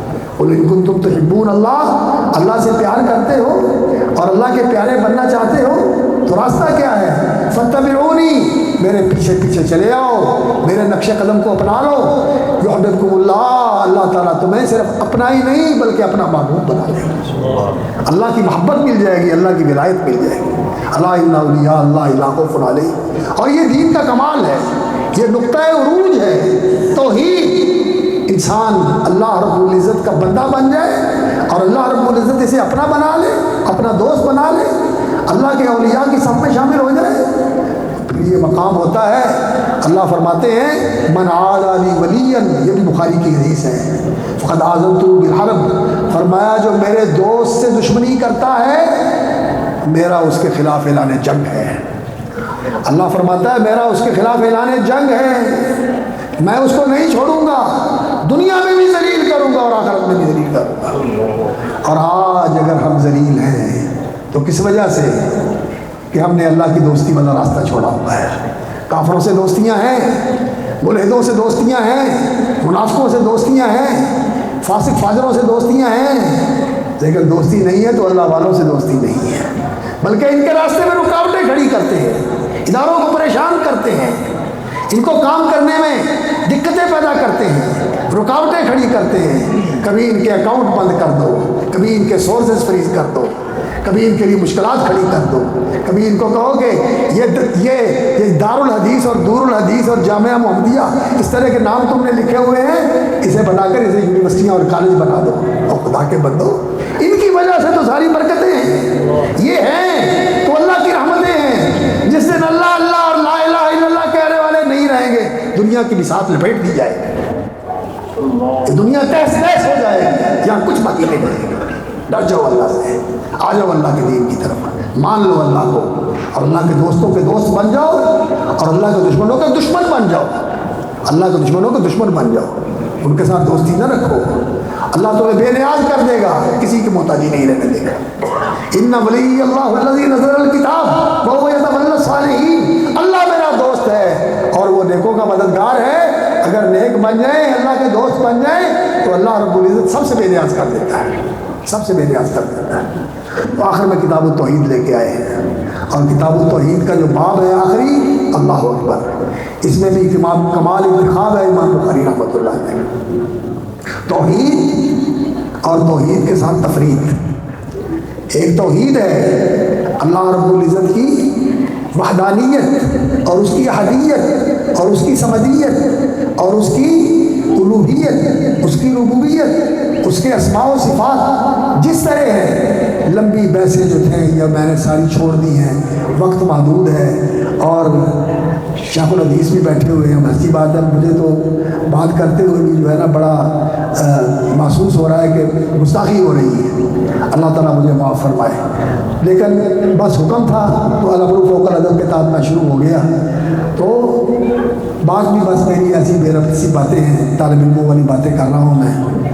تو عرض یہ کر رہا تھا کہ امام بخاری رحمۃ اللہ علیہ نے کتاب التوحید اور ویسے کتاب الدعوات اور اذکار کا باب الگ سے لے کے آئے ہیں دعوات کا، اس میں اذکار بھی ذکر فرمائے ہیں، دعائیں بھی ذکر فرمائی ہیں، لیکن آخر میں جو یہ باب لے کے آئے ہیں اس کی مناسبت کتاب التوحید کے ساتھ بھی ہے، کتاب کے آخر کے ساتھ بھی ہے، اور اس کی اس سلسلہ کلام کے ساتھ بھی ہے جس کو امام بخاری رحمۃ اللہ علیہ بڑی وضاحت کے ساتھ لوگوں کو سمجھانا چاہتے تھے، اور اس دور میں اس مسئلے کو سمجھانے کے لیے امام بخاری کو بڑے امتحانوں سے گزرنا پڑا، ابتلاء اور آزمائش سے گزرنا پڑا۔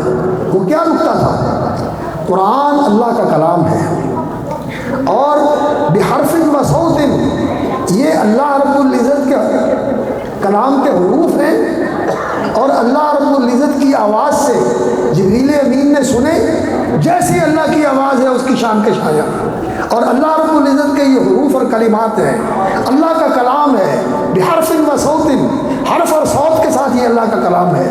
جبریل امین نے سنا اور جبریل امین نے آ کے محمد رسول اللہ صلی اللہ علیہ وسلم کو پہنچایا، سکھایا، بتایا، سنایا، پڑھایا، اور نبی صلی اللہ علیہ وسلم نے آگے سکھایا، پڑھایا، بتایا۔ اللہ کا کلام غیر مخلوق ہے، جبریل بھی مخلوق ہیں اور ان کا پڑھنا یہ بھی مخلوق ہے، نبی صلی اللہ علیہ وسلم بھی مخلوق ہیں اور ان کا پڑھنا بھی مخلوق ہے، لیکن جو پڑھا جا رہا ہے اللہ کا کلام وہ غیر مخلوق ہے، لیکن آواز مخلوق کی ہے۔ یہ مسئلہ بعض لوگوں کے لیے الجھن کا باعث بن گیا۔ الجھن کا باعث کیوں بنا؟ اس وجہ سے بنا کہ بعض لوگ یہ کہتے تھے کہ لفظی بالقرآن مخلوق، اور ان کا معنی، ان کا مقصد یہ ہوتا تھا کہ ایک معنی اس کا یہ ہوتا ہے لفظی بالقرآن مخلوق، کہ میرا قرآن کا تلفظ یعنی میری آواز اور میرے منہ سے جو آواز نکل رہی ہے اور میری زبان سے جو الفاظ ادا ہو رہے ہیں میں بھی مخلوق، اور یہ الفاظ ادا ہونے والے میرا تلفظ یہ بھی مخلوق ہے۔ یہ تو صحیح معنی ہے، یہ تو امام بخاری رحمۃ اللہ علیہ کہتے تھے، اور کئی لوگ جو تھے اس لفظ کے اندر اور معنی مراد لیتے تھے، وہ لفظی بالقرآن مخلوق کہہ کر ملفوظ کہتے تھے کہ جو میرا ملفوظ ہے یہ مخلوق ہے، اور قرآن کو مخلوق کہنا، اللہ کی صفت کو مخلوق کہنا، یہ تو اللہ رب العزت کی گستاخی ہو گئی۔ اللہ کا کلام اللہ کی صفت ہے، اللہ خالق ہے، اور اللہ کا غیر جو ہے وہ مخلوق ہے، اور اللہ کی کلام اللہ کی صفت ہے، وہ کیسے مخلوق ہو سکتی ہے؟ اللہ کی کلام غیر مخلوق ہے۔ تو یہ بہت بڑا مسئلہ تھا، اور اس دور میں امام احمد رحمۃ اللہ علیہ جو اس امت کے صدیق تھے، انہوں نے اس مسئلے کے اوپر بڑا سٹینڈ لیا اور بڑی استقامت اور عظیمت دکھائی، اللہ اکبر، اور لوگ ڈول گئے، ڈگمگا گئے، ہل گئے، وہ پریشان ہو گئے، بڑے بڑے خاموش ہو گئے، اور بڑے بڑے اللہ اکبر، ان کی زبانیں بند ہو گئی۔ لیکن امام احمد کو اللہ رب العزت نے یہ مقام عطا فرمایا، کوڑے کھائے، جیلیں کاٹی، دھمکیاں سنی اور مخالفتیں برداشت کی، لیکن انہوں نے کہا کہ قرآن مجید کلام اللہ غیر مخلوق، یہ اللہ کا کلام ہے اور یہ غیر مخلوق ہے۔ تو امام بخاری رحمۃ اللہ علیہ خلق و افعال العباد، انہوں نے کتاب بھی لکھی ہے اس موضوع پر مستقل، اور اس کتاب کے اندر بھی انہوں نے بار بار یہ چیز ذکر کی ہے کہ بندے کی تلاوت، انسان کی تلاوت یہ مخلوق ہے، اس کا عمل ہے، یہ عامل بھی مخلوق ہے، واللہ خلقکم وما تعملون، اور جو اس کا عمل ہے یہ بھی مخلوق ہے۔ تو اس بات کے ساتھ بھی اس کا تعلق ہے کہ یہ سبحان اللہ و بحمدہ کے جو الفاظ ہیں یہ اللہ کی تسبیح کے الفاظ ہیں، اور یہ قرآن مجید میں بھی موجود ہیں، یہ قرآن مجید میں بھی الفاظ آئے ہوئے ہیں سبحان اللہ، فسبحان اللہ حین تمسون وحین تصبحون، اور وبحمدہ بھی آیا ہوا ہے، ان من شیء الا یسبح بحمدہ، اور العظیم بھی قرآن مجید کے الفاظ ہیں، سبحان اللہ بھی قرآن مجید کے الفاظ ہیں، یہ الفاظ قرآن مجید کے ہیں۔ لیکن جس وقت ہم ادا کرتے ہیں تو اس وقت یہ ہمارا عمل ہے اور ہم مخلوق ہیں، ہمارا عمل بھی مخلوق ہے، تو یہ ترازو کے اندر تولے جائیں گے، یہ جو ترازو ہے عدل کا اس کے اندر تولے جائیں گے، ان کا وزن کیا جائے گا۔ اللہ رب العزت کی صفت کا تو وزن کیا ہی نہیں جا سکتا۔ یہ ترازو بے شک اتنا بڑا ہے کہ یہ زمین و آسمان اس میں رکھ دیا جائے، وہ اس سے بھی بڑا ہے، لیکن اللہ رب العزت اس سے بھی بڑا ہے۔ اللہ رب العزت، اللہ کا نام، اگر اللہ کا نام ترازو میں رکھ دیا جائے تو حدیث میں آتا ہے لا یسقل ما اسم اللہ شیء، اللہ کا لکھا ہوا نام ترازو میں رکھ دیا جائے، لا الہ الا اللہ محمد رسول اللہ کی شہادت یہ ترازو میں رکھ دی جائے تو گناہوں کے دفتر جو ہیں وہ ہلکے ہو جاتے ہیں اور ترازو بھاری ہو جاتا ہے۔ یہ لا الہ الا اللہ محمد رسول اللہ والا ترازو بھاری ہو جاتا ہے۔ تو اسی طرح اللہ رب العزت کی صفت اور اللہ کا نام یہ تو بہت عظیم چیز ہے، اس کا کہاں وزن کیا جا سکتا ہے؟ تو اس لیے اس کے ساتھ بھی اس کا تعلق ہے، اور کتاب کے آخر کے ساتھ بھی تعلق ہے۔ کتاب کے آخر کے ساتھ کیا تعلق ہے کہ اللہ رب العزت توحید کی سلامتی کے ساتھ من کان آخر کلامہ لا الہ الا اللہ، توحید کے ساتھ اللہ رب العزت دنیا سے لے جائے، توحید پر ایمان پر خاتمہ فرمائے۔ اور سبحان اللہ والے سبحان اللہ و بحمدہ سبحان اللہ العظیم والا باب جو ہے وہ یہ حدیث جو ہے آخر میں لا کر اس حدیث کی مجلس کو اختتام پذیر کیا ہے، تو یہ امام بخاری رحمۃ اللہ علیہ کے انتخاب کی لطافتیں ہیں اور اس کی گہرائیاں ہیں اور اس کے نکات ہیں، لطائف ہیں، وہ امام بخاری رحمۃ اللہ علیہ ذکر کرتے ہیں۔ اور اللہ اکبر، اس میں ایک اور بھی بڑی نقطے کی بات ہے، علماء نے اس کے اشارہ کیا ہے کہ انسان پیدا ہوتا ہے، بچہ ہوتا ہے، معافی ہے، بالغ ہو جاتا ہے، قلم اعمال لکھنا شروع کر دیتا ہے، بول بھی لکھا جاتا ہے، عمل بھی لکھا جاتا ہے، جوان ہوتا ہے، بوڑھا ہوتا ہے، پھر قبر میں جاتا ہے، امتحان ہوتا ہے، پھر حشر میں جائے گا، دوبارہ اٹھایا جائے گا، بارگاہ میں پہنچے گا، اور سب سے آخری مرحلہ کیا ہے جس کے بعد یہ جنت کی طرف چلان ہو جائے گا، جنت کی طرف روانہ کر دیا جائے گا اعزاز و اکرام کے ساتھ، پروانے دے کر کامیابی اور ضمانت کے، یا اللہ تعالیٰ پناہ میں رکھے اور عافیت میں رکھے، جہنم کی طرف چلان کر دیا جائے گا، جہنم کی طرف دھکیل دیا جائے گا، جہنم میں ڈال دیا جائے گا۔ آخری مرحلہ جو آنے والا ہے وہ وزن اعمال کا ہے۔ تو باب قول اللہ تعالی ونضع الموازین القسط لیوم القیامہ، اس باب کو کتاب کے آخر میں لے کے آئے ہیں کہ آخری مرحلہ تکلیفی زندگی کا وزن اعمال کا مرحلہ ہے، اور پھر اس کے اندر یہ بھی اشارہ ہے کہ وزن اعمال کی فکر کرنی چاہیے کہ عمل بھاری ہو جائے، اور وزن اعمال، عمل کیسے بھاری ہوگا؟ عمل بھاری ہوگا توحید کے ساتھ، عمل بھاری ہوگا اخلاص کے ساتھ، عمل بھاری ہوگا اتباع سنت کے ساتھ۔ بدعتی کا عمل مردود ہے، مشرک کا عمل رائگان ہے، عوام منصورہ ہے، کوئی حیثیت نہیں رکھتا۔ کافر کا عمل لا نقیم لہم یوم القیامۃ وزنا، ایمان اور توحید اور اخلاص اور اتباع سنت، اس کے ساتھ وزن کے اندر عمل کے اندر وزن آتا ہے، اور عمل وزنی اور قیمتی ہوتا ہے، اللہ کی بارگاہ میں قبولیت والا ہوتا ہے۔ تو ان ساری مناسبتوں سے امام بخاری رحمۃ اللہ علیہ کے سامنے تھی، اور آخر میں یہ باب لے کے آئے، باب قول اللہ تعالی ونضع الموازین القسط لیوم القیامہ وان اعمال بنی آدم وقولهم یوزن۔ اللہ کا یہ فرمان کہ ہم عدل کا ترازو قائم کریں گے۔ بعض لوگوں نے حدیث میں آنے کی وجہ سے وزن اعمال کا انکار کیا، وہ کہتے ہیں اعمال کا وزن کیسے ہو سکتا ہے؟ اعمال تو آراز ہے، عمل ہوتا ہے، تحلیل ہو جاتا ہے، ہوا میں ختم ہو جاتا ہے، اس کا وجود باقی نہیں رہتا، لیکن اللہ رب العزت نے اس کی حفاظت کا انتظام کیا ہوا ہے۔ اللہ رب العزت نے ان اعمال کو محفوظ کرنے کا انتظام کیا ہوا ہے۔ یہ لکھے بھی جاتے ہیں، فرشتے نستنسخ ما کنتم تعملون، اللہ کے فرشتے لکھتے بھی ہیں، اور فرشتے اس کو محفوظ بھی کر لیتے ہیں۔ اور بعض لوگوں کا خیال ہے کہ اس کائنات کے اندر لہریں ہیں ایتھر کی، جن کے اوپر سفر کر کے ہماری آواز اور یہ روشنی آگے پہنچتی ہے، تو یہ لہریں بھی ان الفاظ کو اور ان اعمال کو اور ان ایکشنز کو اپنے اندر محفوظ کر لیتی ہیں، ان کو اپنے اندر محفوظ کر لیتی ہیں، بالکل اسی طرح جس طرح یہ کیمرہ ویڈیو کیمرہ محفوظ کر رہا ہے، اس میں بھی سارا کچھ محفوظ ہو جاتا ہے۔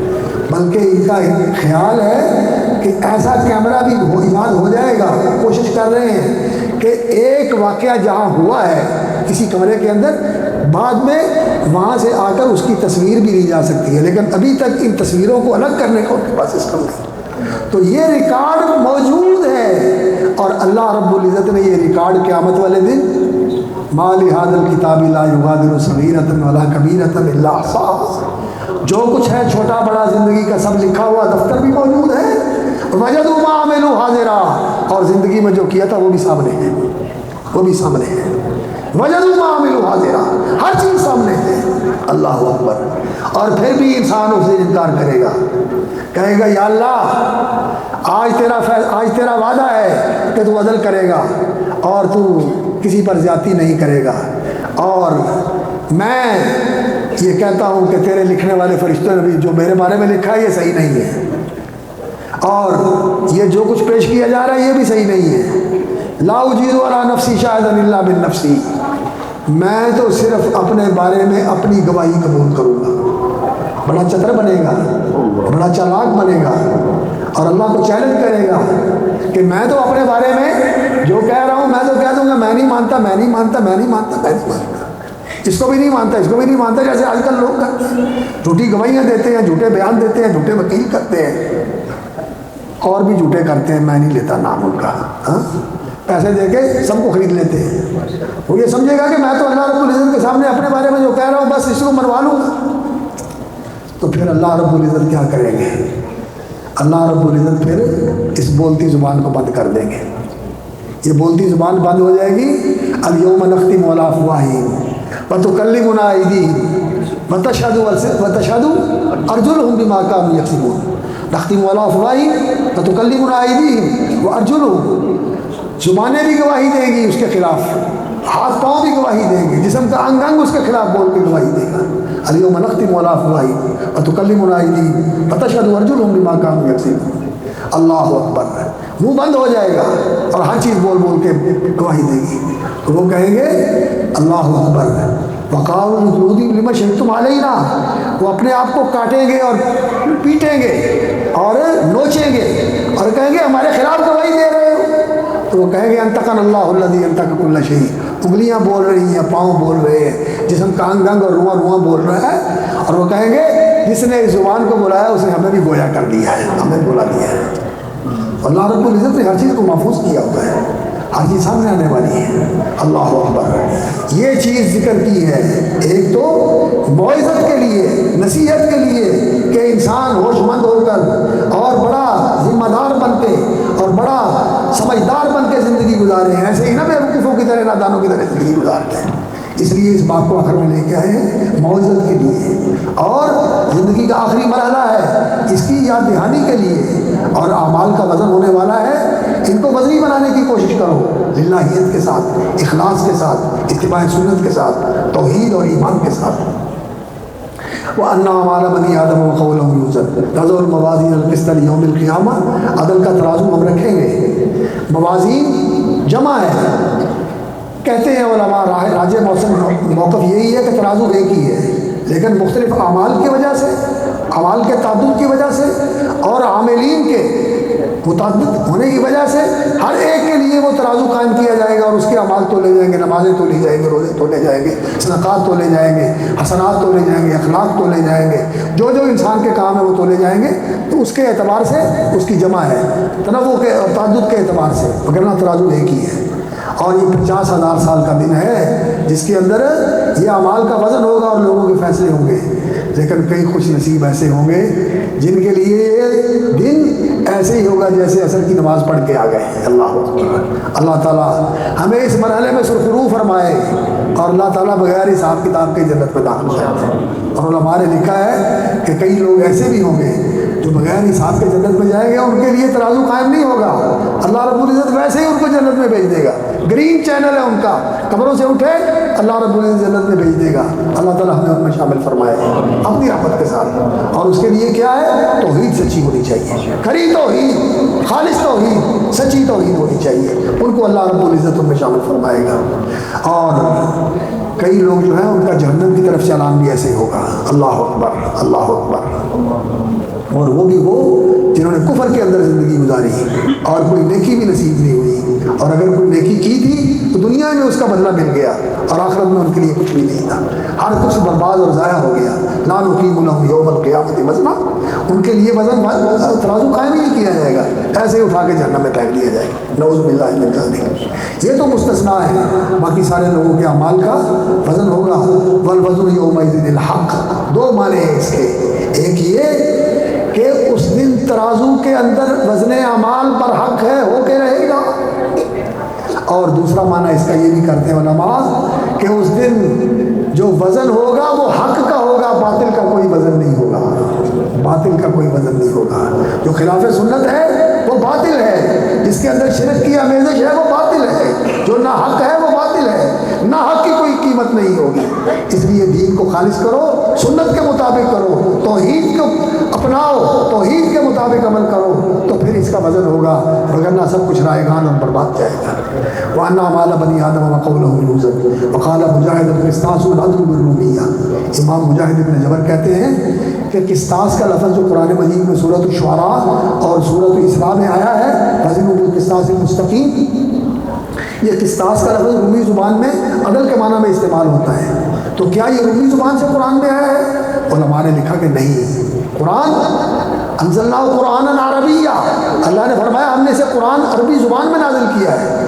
انہ لتنزیل رب العالمین نزل به الروح الامین علی قلبک لتکون من المنذرین بلسان عربی مبین، قرآن عربی زبان میں آیا ہے۔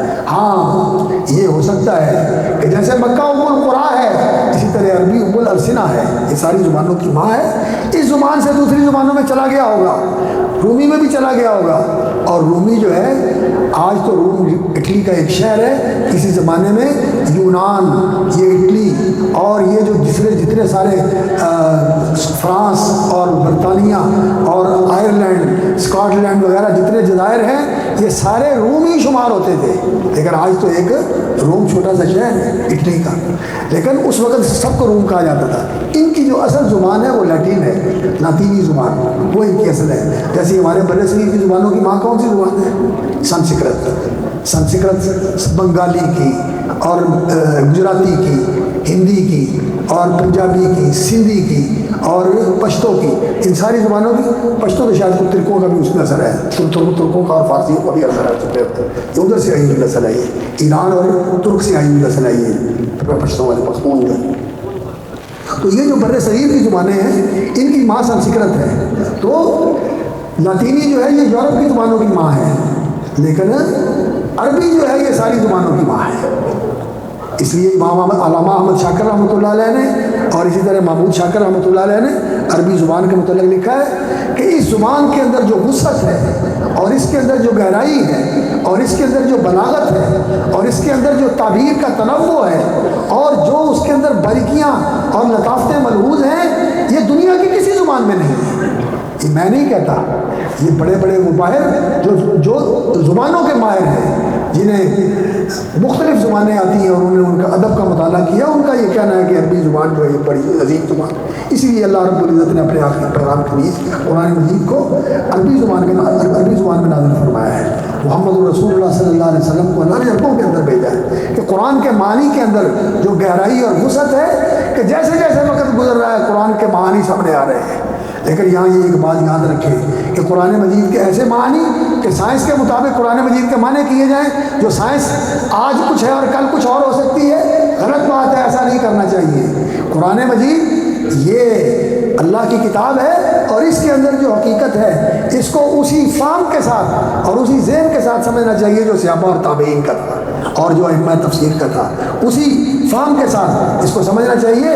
ہاں اس کے معنی کے اندر وسعت ہے، ہر دور کے اندر انسان کی رہنمائی کے لیے ہدی للناس اللہ رب العزت نے اسے ہدایت بنایا ہوا ہے، اور اس کے معنی کے اندر اتنی گہرائی ہے کہ یہ لوگوں کے لیے رہنمائی کا سامان رکھتی ہے۔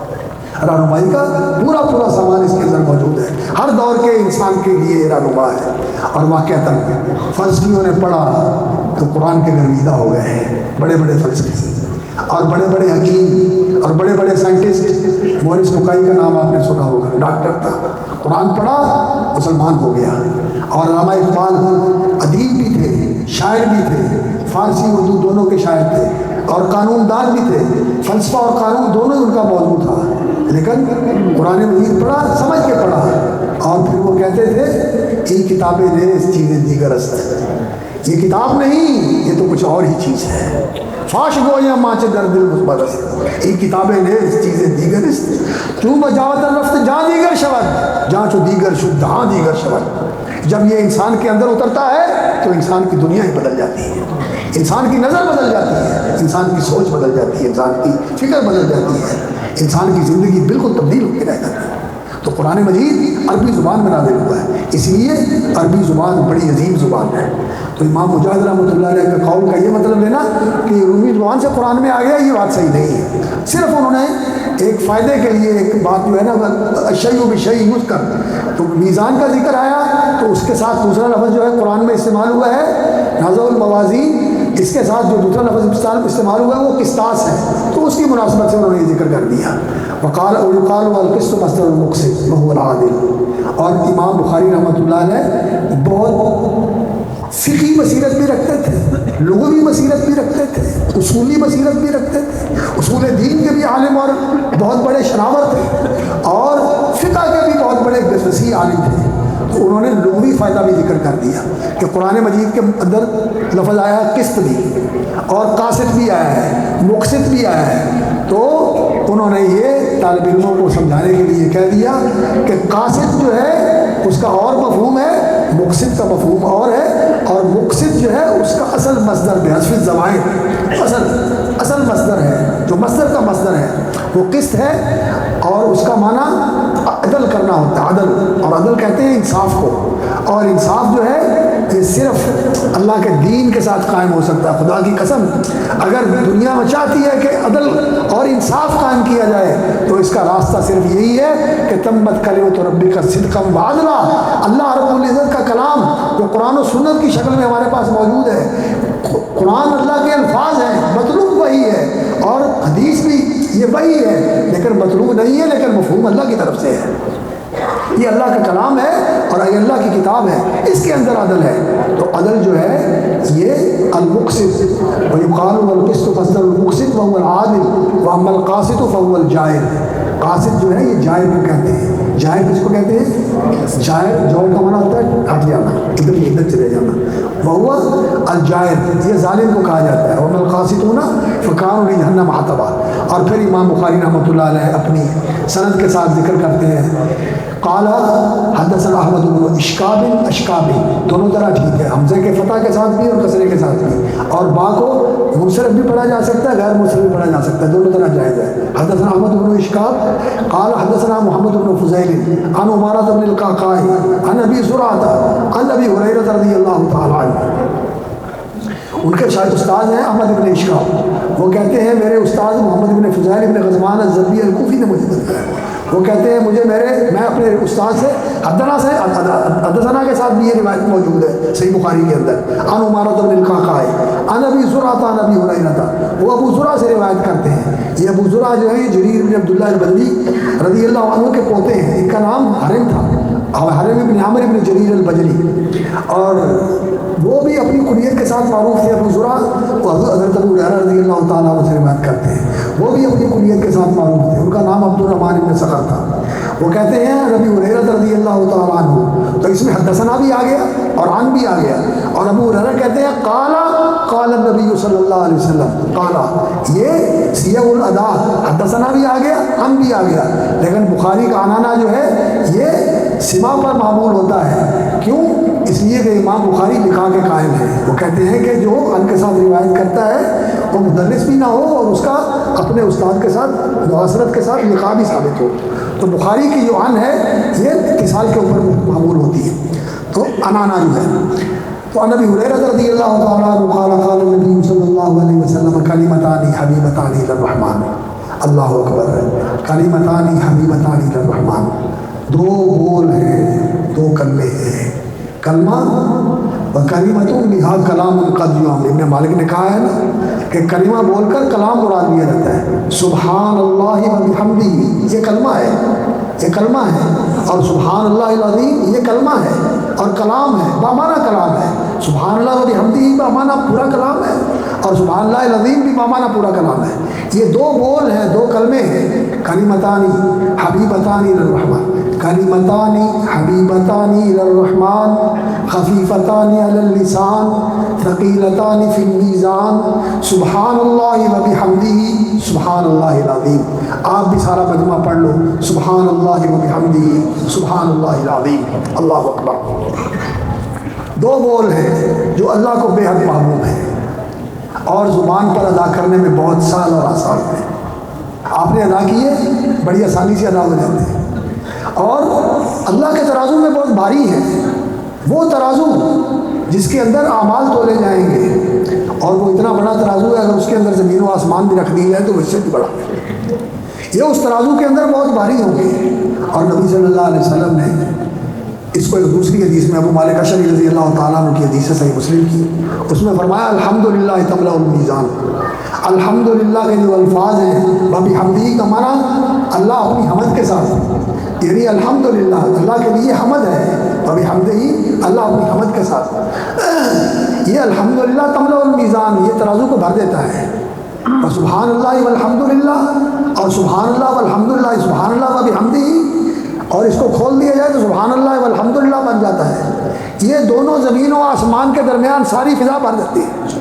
تملأ ما بین السماء والارض، آسمان و زمین کے درمیان کی پوری فضا، جس فضا کی کوئی اللہ اکبر حد نہیں نظر آتی انسان کو. جتنا مرضی راکٹ اور سیٹلائٹ بھیج کے دیکھ لیں اس کی کوئی حد نہیں ہے. اور پھر یہ کائنات پھیل رہی ہے، وَإِنَّا لَمُوسِعُونَ، اس کے اندر وسعت آ رہی ہے، پھیلتی چلی جا رہی ہے. اللہ اکبر. اور اس کی کتنی وسعت ہے اللہ کے سوا کوئی نہیں جانتا، کوئی نہیں جانتا اس کی وسعت. یہ فضا بھر جاتی ہے اس کے ساتھ. اتنا ثواب اللہ رب العزت دیتے، اتنا اجر اللہ تعالیٰ عطا فرماتے ہیں. سبحان اللہ و بحمدہ کا کتاب التوحید کے ساتھ بھی تعلق ہے اور مجلس کے اختتام کے ساتھ بھی تعلق ہے. مجلس کے اختتام پر سبحانک اللہم و بحمدک یہ دعا پڑھنی چاہیے. سبحان اللہ و بحمدہ. جنتیوں کا اللہ رب العزت نے ذکر فرمایا ہے کہ جنتی جب جنت میں جائیں گے دعواہم فیہا سبحانک اللہم، جنت میں جائیں گے تو کیا کہیں گے؟ سبحانک اللہم، اللہ تو پاک ہے. کیسی شان ہے تیری کہ تو نے ایسی اعلیٰ اور شاندار جنت بنائی اور ہم پہ کرم کیا کہ ہمیں اس جنت کا بادشاہ بنا دیا اور ایسی بادشاہت عطا فرما دی کہ جو سب سے ادنا درجے کا جنتی ہوگا وہ اس دنیا سے 10-11 گنے بڑی جنت کا مالک ہوگا. تیری شان ہے مولا، تیری شان ہے. سبحان اللہ، سبحانک اللہم و بحمدک دعواہم فیہا سبحانک اللہم و بحمدک وتحیتہم فیہا سلام. اور آپس میں ایک دوسرے کو سلام کہیں گے. فرشتے بھی سلام کہیں گے، سلام علیکم طبتم فادخلوہا خالدین. اور اللہ کی طرف سے بھی سلام آئے گا، سلام قولا من رب الرحیم. اللہ اکبر. اللہ ہمیں شامل فرمائے. جتنے بھی یہاں بیٹھے ہوئے ہیں اللہ تعالی ہم سب کو، ہمارے ماں باپ کو، ہمارے اساتذہ کو اور ہمارے رفقاء اور احباب کو جو ہمارے ساتھی اور دوست تھے آج وہ ہم میں نہیں ہیں، اللہ تعالیٰ ہم سب کو جنت کا وارث بنائے، جنت میں داخل فرمائے، جنت کی بادشاہت نصیب فرمائے. تو جنتی جنت میں جا کر سبحانک اللہم کہیں گے. سبحانک اللہم دعواہم فیہا سبحانک اللہم وتحیتہم فیہا سلام وآخر دعواہم الحمدللہ رب العالمین. اور آخری بات جو ہے الحمدللہ رب العالمین. یلہمون التسبیح والتحمید. جنت میں جا کے جنتیوں کو سبحان اللہ و بحمدہ ایسے ان کے منہ سے نکلے گی جیسے ہم سانس لیتے ہیں آٹومیٹیکلی. جیسے سانس لیتے ہیں، سانس لینے کے لیے ہمیں کوئی تکلف کرنا پڑتا ہے، خود بخود سانس آتا ہے. اسی طرح سبحان اللہ و بحمدہ اور سبحان اللہ والحمدللہ جنتیوں کے زبان پر جاری ہوگا. اللہ رب العزت ہمیں نصیب فرمائے. اور جب سبحان اللہ و بحمدہ کہا جاتا ہے تو اللہ تعالیٰ جنت میں پودا لگا دیتے ہیں. اور یہ کلمہ اللہ رب العزت کو بڑا محبوب کلمہ ہے. کیوں؟ اس لیے کہ یہ اللہ کی تسبیح کا کلمہ ہے. اور اللہ رب العزت نے فرمایا ہے یا ایھا الذین آمنوا اذکروا اللہ ذکرا کثیرا وسبحوہ بکرۃ واسیلا ومن اللیل فاسجد لہ وسبحہ لیلا طویلا. لمبی رات سبحان اللہ پڑھا کرو. سبحان اللہ سبحان اللہ سبحان اللہ اور اللہ اکبر. سبحہ بکرۃ واسیلا صبح شام سبحان اللہ پڑھا کرو. اور کائنات کی ہر چیز بھی سبحان اللہ و بحمدہ کہتی ہے. حضرت ابو ذر نے پوچھا یا رسول اللہ ای الکلام احب الی اللہ, اللہ تعالیٰ کو سب سے محبوب کلام کون سا ہے؟ تو رسول اللہ صلی اللہ علیہ وسلم نے فرمایا مصطفی اللہ لملائکتہ, جو اللہ کے فرشتے اللہ کی تسبیح و تحمید کے لیے کہتے ہیں سبحان اللہ و بحمدہ. سبحان اللہ و بحمدہ کے 3 صیغے ہیں, یاد کر لیں. سب سے مختصر سبحان اللہ و بحمدہ, اور یہ بھی بڑی فضیلت والا کلمہ ہے. سبحان اللہ کا معنی ہوتا ہے اللہ پاک ہے ہر نقص سے, ہر عیب سے, ہر کمزوری سے, ہر کوتاہی سے, پاک منزہ ہے ہر عیب اور قصور سے. یہ اللہ کی تنزیہ ہے, اللہ کی تقدیس ہے. اس کو تمام عیوب و نقائص سے پاک جاننا, ماننا اور سمجھنا, اور اس کی پاکی بیان کرنا. ہر شریک سے پاک ہے, کسی مثیل اور شبیہ سے پاک ہے, اور کسی مد مقابل کوئی اس کے مقابلے میں آ کے اس کا مقابلہ کر سکے. لوگوں نے تو اٹھا کے بندوں کو خدا سے بڑھا دیا ہے, اور بندوں کو خدا بنا دیا ہے, خدا سے بڑھا دیا ہے. اللہ تعالیٰ ان کی ہرزہ سرائیوں سے پاک اور منزہ ہے. سبحانہ و تعالیٰ عما یقول الظالمون علوا کبیرا, اللہ ان ظالموں کی باتوں سے پاک ہے.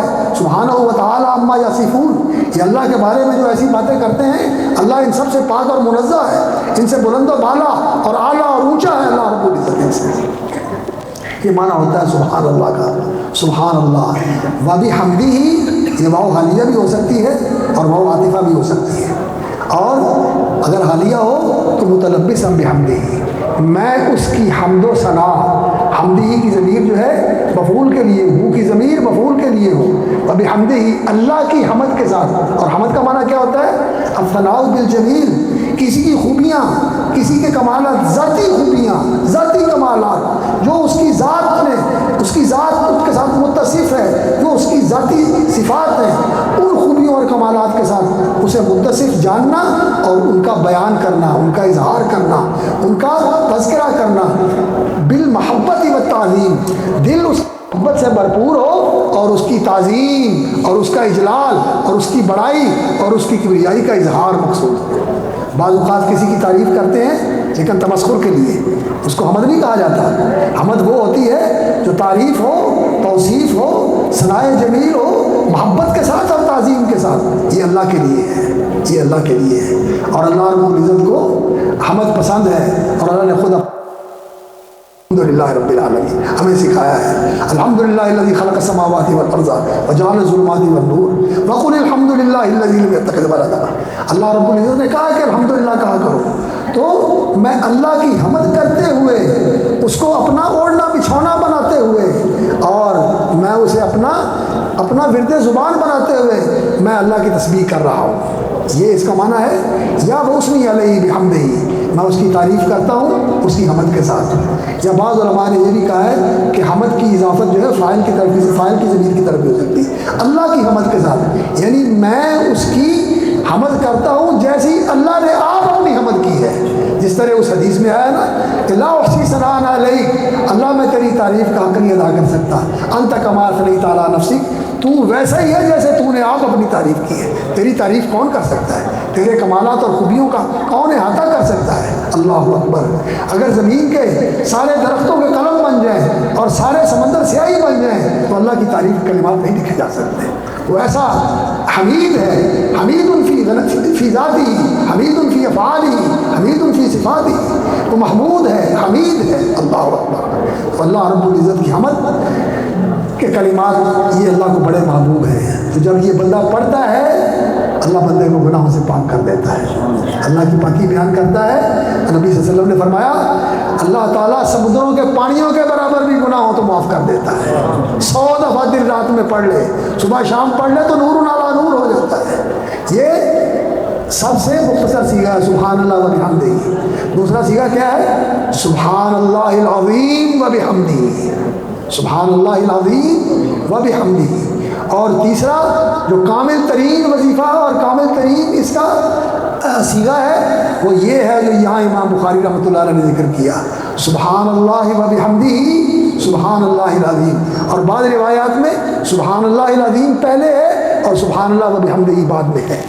یہ ساری روایات آئی ہوئی ہیں حدیث کی کتابوں میں، اور ان کی تفصیل کا موقع نہیں، اور ان اہل علم کے سامنے سورج کو چراغ دکھانے والی بات ہے، اور علمی مجلسوں کے اندر اس طرح کی باتیں ذکر کی جاتی ہیں، اور یہ مجلس تو ویسے تو یہاں ماشاءاللہ شیخ الحدیث تشریف فرما ہے، لیکن بہت سے محبت رکھنے والے دوسرے حضرات بھی آئے ہوئے ہیں، اس لیے ان کی رعایت کرتے ہوئے ہم بہت ہی ڈوبیاں گلاں نہیں جانتے، ایسے تردیاں اتنی گلاں کر دیتی ہیں۔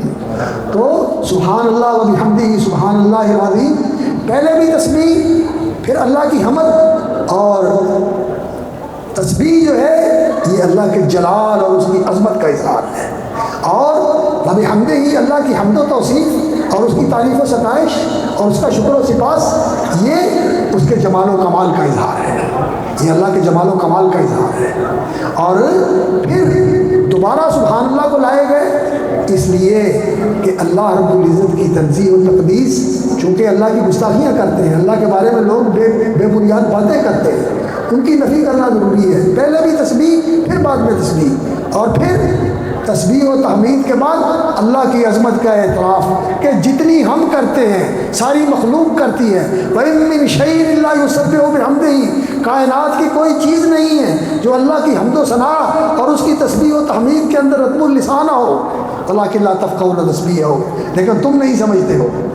اور حضرت نوح علیہ السلام نے اپنے بیٹے کو جو وصیت کی تھی، ایک لا الہ الا اللہ کی اور دوسری سبحان اللہ و بحمدہ کی، اور کہا تھا بیٹا یہ دونوں کلمے بندے زبان بنا لو۔